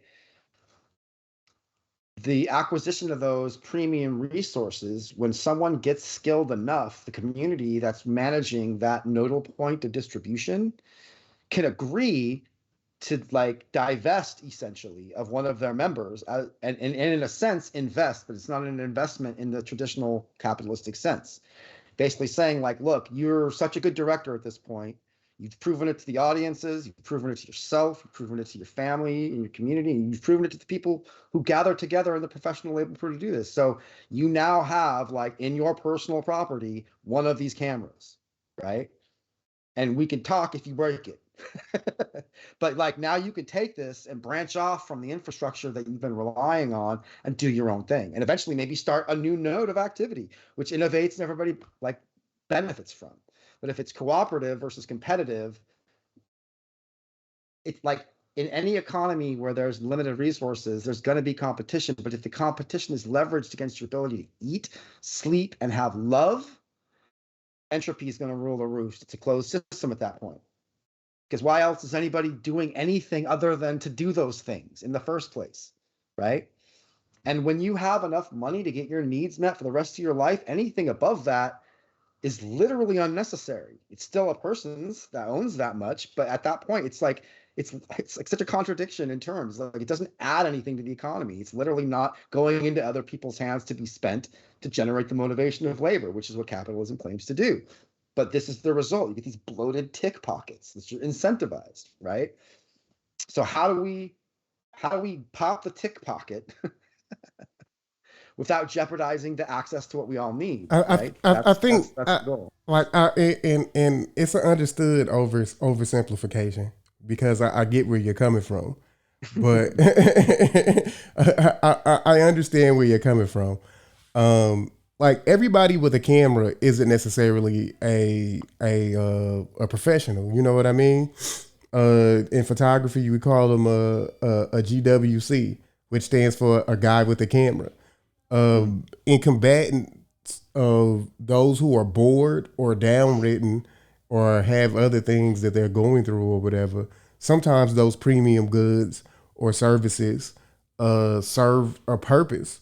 It's like everybody doesn't need Netflix, but for the next standing edge comic, maybe a Netflix subscription would be a good thing for him. You know what I mean? It just depends. Like it's at the end of the day, it's all about removing from an anarchist perspective, an anarcho-communist perspective. It's all about removing arbitrary gates.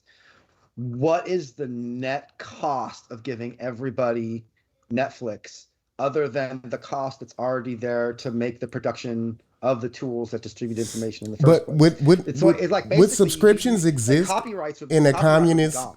Would subscriptions exist in a communistic society? In the sense that you're tagging something that you want to participate with. That's it. And another good question is there no capitalistic sides of communism? Well, this is okay. So this is actually where I like playing in this field right here, right? And it's kind of like what I've been getting at. It's just like if you've got your basic needs met, other than that, what is the point of communism? Well, a lot of proponents of capitalism, a lot of proponents of capitalism talk about discipline and hard work and drive and motivation and innovation. And those are all dope as fuck. So if that's what capitalism is, other than the bootneck dynamic, which does exist in it, then let's get rid of the bootneck and keep that awesome matrix of like motivation and like creation and curiosity and learning and growing and developing, you know? Um, when we remove the kind of rampant need to overproduce in order to make profit, we're going to create ways to slow down, which aren't shocking, which any shifts on massive scales are going to cause changes, which can disrupt any number of supply lines, which, and the thing is that might end up being just, man. Like if the people who pay the biggest price for generating our luxurious things all of a sudden were the ones who held power, the production lines aren't going to stop because of physics. They're going to stop because of sociological reasons. And they could continue with a snap, right? There's no reason why workers couldn't just keep doing what they're doing if all of a sudden they had all the power, unless they really hated doing what they were doing, right? But if we've already established that part of life is doing things you don't like to do, then like having a new vision towards what one was laboring pointlessly for could be the motivating factor. Mm-hmm. The goal is not to just like respin that into the same bullshit, but actually create something new. And if we're talking about intentional community, I'm always going to bring it back to this, man. Compassion, kindness, and mercy. Like whatever you're trying to do, whether you're trying to keep something together or change something, bring that to the front always, 100% of the time, never stop. Doesn't mean you got to be a punk, doesn't mean you don't have boundaries, doesn't mean you have to act like any specific way, but just have those things for you as you navigate, because those are the antithesis of capitalism. Capitalism incentivizes not doing those things and ignoring the results of ignoring those things. So you can In what way though? Explain that to me. Psychologically, But not by who? But by who? by the motivating benefits of doing so. Whoever decide like it's the same reason why everybody walks by a homeless person on the street. It's not because they're bad people. There's just like, what are they supposed to do? I've literally emptied my wallet across Market Street I think in San Francisco so many but times, like nothing changed. that's stripping all of the ideals of the falsities of people dressing up as homeless people as though that's their job. I like I don't understand. I'm not following. there are people who dress up as homeless people. You could Talk about hustlers. yeah, that's In capitalism, bro. Everybody doesn't. Everybody, even in a communistic society, it's just like take care. Society, Yeah, it's I'm going to get taken care of anyway. In a society to where I'm talking about, it's like, well, it's not necessarily that you're failing because you're a failure or society wants to see you fail, or the fact that you don't have a skill. Sometimes people just use their skill sets in the wrong way. Communism does not automatically equate to people disliking you because of the amount of money that you earn. If somebody sees you on the street and walks past you, it's just because swindling exists. And to think that theft and things of that nature would not exist in a communistic society, in a communist society, it's like, well, then you're saying in a form, but not directly, that somehow theft wouldn't exist, which it still would. It would, but check it out, man. You got to remember, I'm coming from the perspective of creating a moneyless society, Yeah, I understand that. right? So if money wasn't a thing, then the only reason someone would rob you would be for something physically on their body that they wanted. And at that point, you're like, why can't they have that? Like, what is it that you have that they don't have that they need to rob you? And you're never going to remove pettiness from the human experience. You're never going to remove jealousy. You're never going to remove any number of incredibly innovative ways that people can be awful to each other.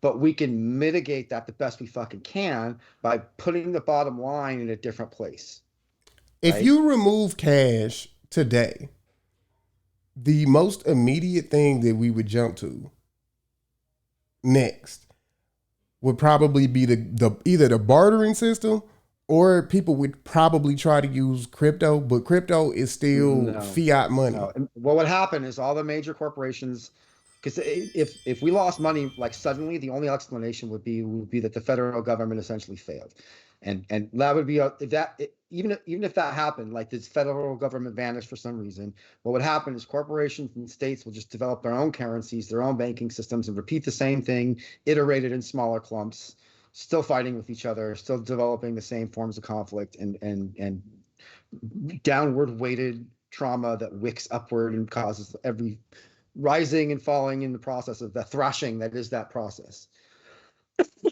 Because your society exists somewhat already. Be it via like very religious setting, but like with the Amish, with the Amish, that shit exists. That's fucking All right. intentional community like a mofo.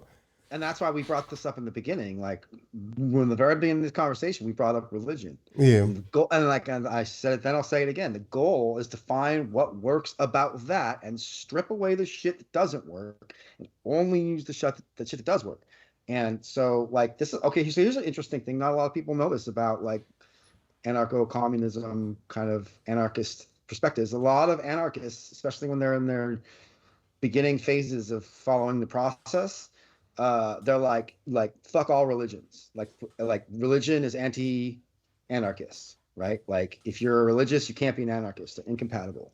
That's not true at all, actually. In fact, the amount of just really dope anarchists that I've met that are super religious, it really fills me with joy.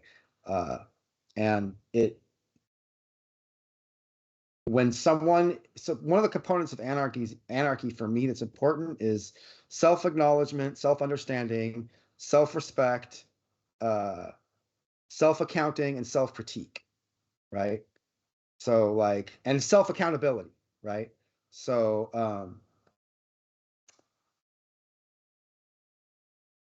I don't like being preached to, and I don't like preaching to people. It gets on my nerves, it gets on their nerves. I try to avoid being preachy in everything I do. I know I can go into it sometimes. I can get there, and I'm not cool with that. But with anarchists that are religious, you can get all these people that believe completely different religions, and nobody gives a fuck. Other than, yo, that's dope that this brings you whatever you are that comes to us to do this anarchist shit, right? Whether that's Allah, Buddha, Jesus, Vishnu, it doesn't matter, right? Like that's if it's, Goenka, dude I like a lot. He's the guy who like introduced Vipassana back into the world a few decades, a little while ago, and he talks about conversion in religion, and he's like, and he was speaking in front of the entire UN at one point, like all the religious, it was like this big uniting of religions from across the world were at the UN, and he was speaking to them, and he's talking about conversion, and he said, "Well, there's a lot of argument. Are you for conversion or against conversion? Converting to one, this or the other?" And he said, "I'm for conversion, 100%, but I'm not for conversion from any one religion to another. I'm for conversion from suffering into love."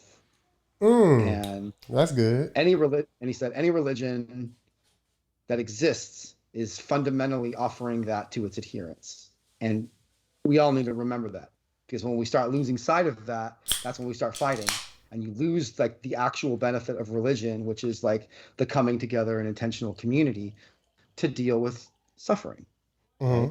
Mm-hmm. With entropy. And that in a spiritual community, that's like a meditative prayer-based thing. But there's no reason for that to, without any theology, wick up into industry and creativity, Mm-hmm. right? And science, even, right? So if we can strip away the shit that's the boot on the neck and keep everything else, like that's the methodology, that's the tactic. As I Yeah. navigate as an anarchist, that's the goal. So you're talking about like how would you do the thing in capitalism that people want to do? It's like, well, capitalism in a communist society. Well, capitalism means disciplined and being motivated, having vision Mm-hmm. and curiosity and creativity and excitement for producing something, right? Like that is going to echo into every point of access that any human being has in doing anything when the access is free. That doesn't mean free from entropy. Doesn't mean free from the need for maintenance. Mm-hmm. It means free from arbitrary gateways to access any point in that process that you can with your abilities. And the matrix of needs that's constantly underneath you being met based on where you are. Knowing that at the bottom line, no matter how hard you climb, no matter how high you dare to climb, no matter how far you fall, you will be caught and loved and offered right back up to the process to do what you do best for us all. Right? I rock with that, bro. And at the end of it all, I believe that same thing can exist in both societies. It's hard for me to say, um, uh, with the extraction of the state, I know there's going to be like jealous, envious, greedy people that exist in any society, whether it be capitalist or whether it be communist, because I think sometimes greed is just the nature of a human being. That's the way that they chose to adapt to things. They're like, yo, I like this house and I want 1,000 other houses that look like this one. Mm-hmm. That's the adaptation. I mean, That's the adaptation to their perception. You know what I mean? 100%. Yeah. 100%. So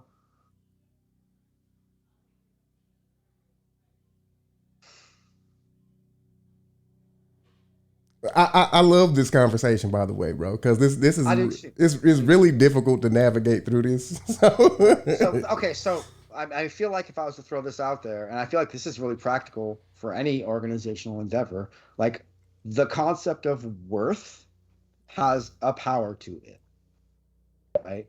That in any economic structure is gonna like hum, it's gonna have charge, like worth, right? Think about how you feel about yourself mhm. when you consider yourself being worthy or not. It's like an emotional thing, right? Like in some fashion or another, right? It's gonna like could hit the scales in a certain way based on what you feel about that, and Mhm. that's going to be subjective and constantly changing. We because we all have hierarchies of perception. Exactly, right? Yeah. Egos love hierarchies. Oh, they love hierarchies. Yeah, we all have hierarchies of perception, and like that's what makes me understand religion. For me, you know, my hierarchy of perception, due to the love based thing that I feel is Christ. And then when somebody else reflects the same ideas that I have and they say Allah behind it, I'm not like, well, no, if you took the Allah out of there, then you would be right. Like that's not my jam at all. It's like, oh yeah, I understand. And in my entirety of living in life, the biggest impacts that I have made has never really come from me correcting people. It has always come from me being an example. Um, I talked to Taylor about this, and this was like last year. And mind you, like I kind of fell off of this tightrope that I was walking on, but I still believe in it.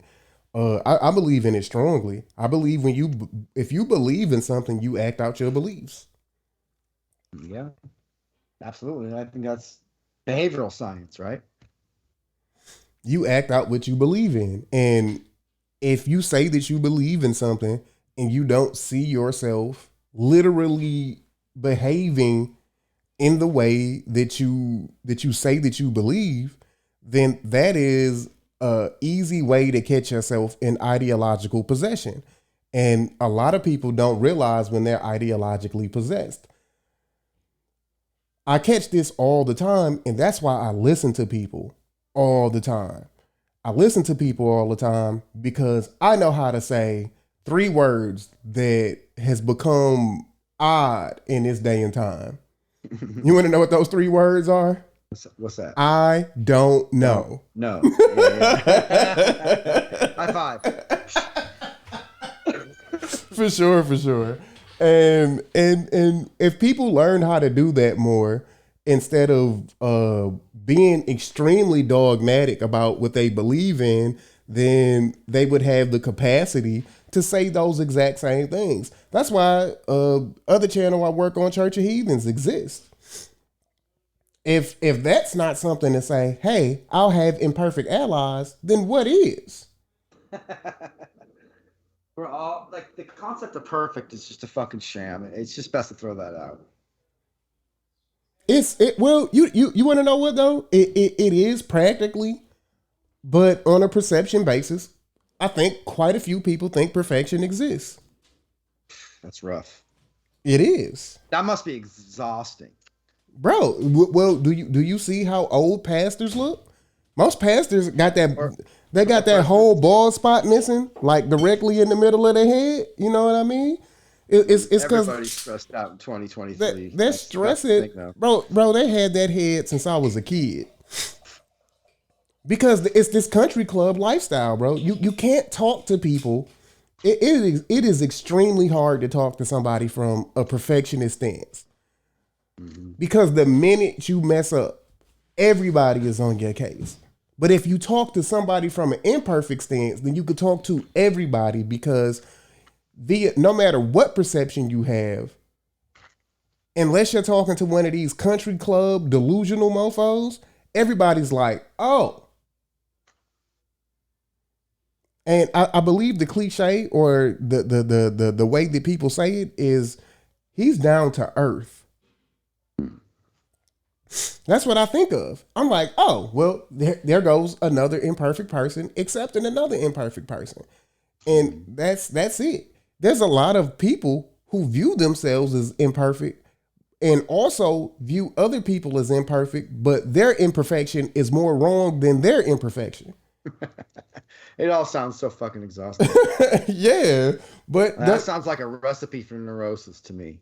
yeah, well, if we could go off the big five of the personality test, I believe people who do that tend to be neurotic, like really high in neuroticism.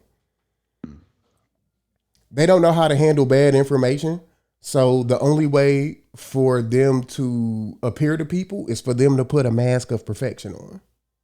Yeah, so that's a big one. That's a big one in the disability community as well, in a lot of facets.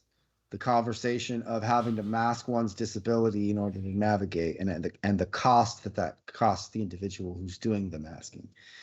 Actually did a podcast with someone about this like years ago, uh, and it's rough, man. Like, because if you think about it, you're like literally we create these masks, right? They're not literal masks. We're not painting things and putting them on our faces when we're talking about this. We're talking about cues, right? We're talking about body language. We're talking about linguistic patterns. We're talking about inflections and tone. We're talking about all these facets of communication that are learned when we're all like children and sublimate them. We don't even know they're going on, right? And so when you're creating a mask where you're like, I'm doing a little performance constantly for the benefit of others at the cost of me, that's rough shit right there. That's rough shit. And when that's leveraged against your ability to feed yourself or have a home, bro, it's no wonder motherfuckers are popping off and shooting each other in the streets in our society, man. Ain't nobody know how to be real. And there's like people like I was watching something TikTok the other day saying like basically like, oh, if you're a guy and you use crying emotes, you're gay. It's like it's emasculine to feel. Is that true? Is that how you like real men don't feel? Like what's going on here? I don't know, man. But if we're talking about intentional community, we've hit some points, man. The key to addiction is interconnection. Intentional community is all about interconnection. You know, uh, learning to see each other and like negotiate with each other is really fucking important. And having power over each other isn't necessary for leaders to arise and be followed. Right? That's how democracy works. People can go, yeah, I like where this is going, and I want to listen and continue where this process goes. I want to follow this. Doesn't make you weak. Like a good anarchist knows when to fucking lead and when to follow, I feel like, and know when that needs to switch. Like it's really important that needs to switch, because the dynamic change of the process is what anarchism is not the holding of a position. Mhm. It's how positions come and go, and how that code flickering through organization becomes the culture, right? And I would call it leadership, but not leadership as in the form of a hierarchy, but you gaining a certain control of yourself and you exercising that confidence in front of people. Right.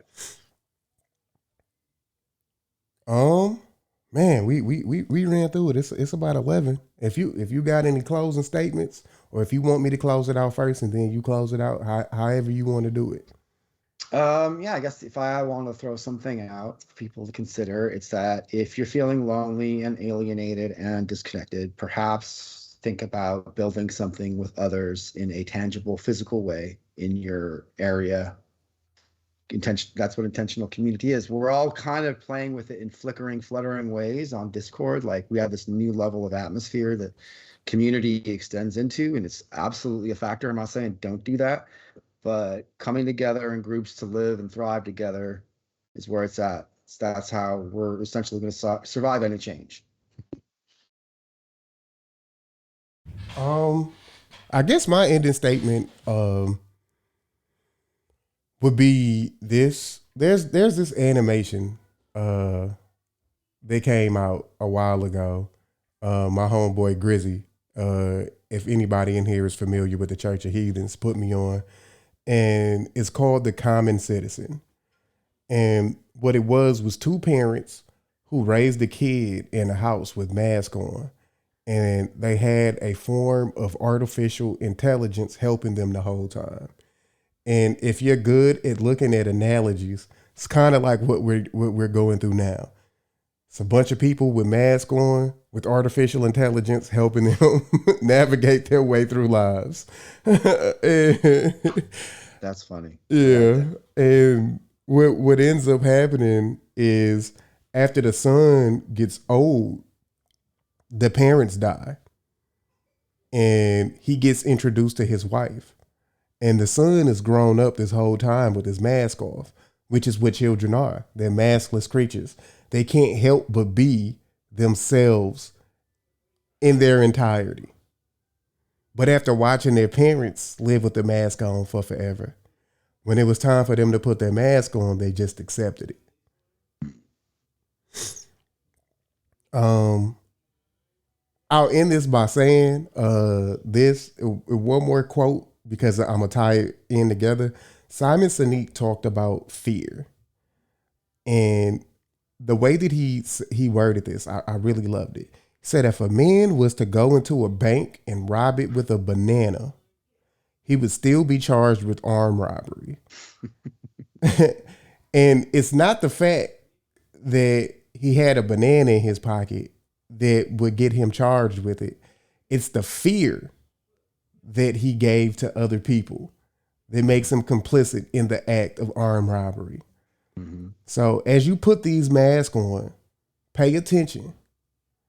Pay attention to what you're giving up. Because you might be getting robbed by a gun, or you might be getting robbed by a banana. Y'all have a good night.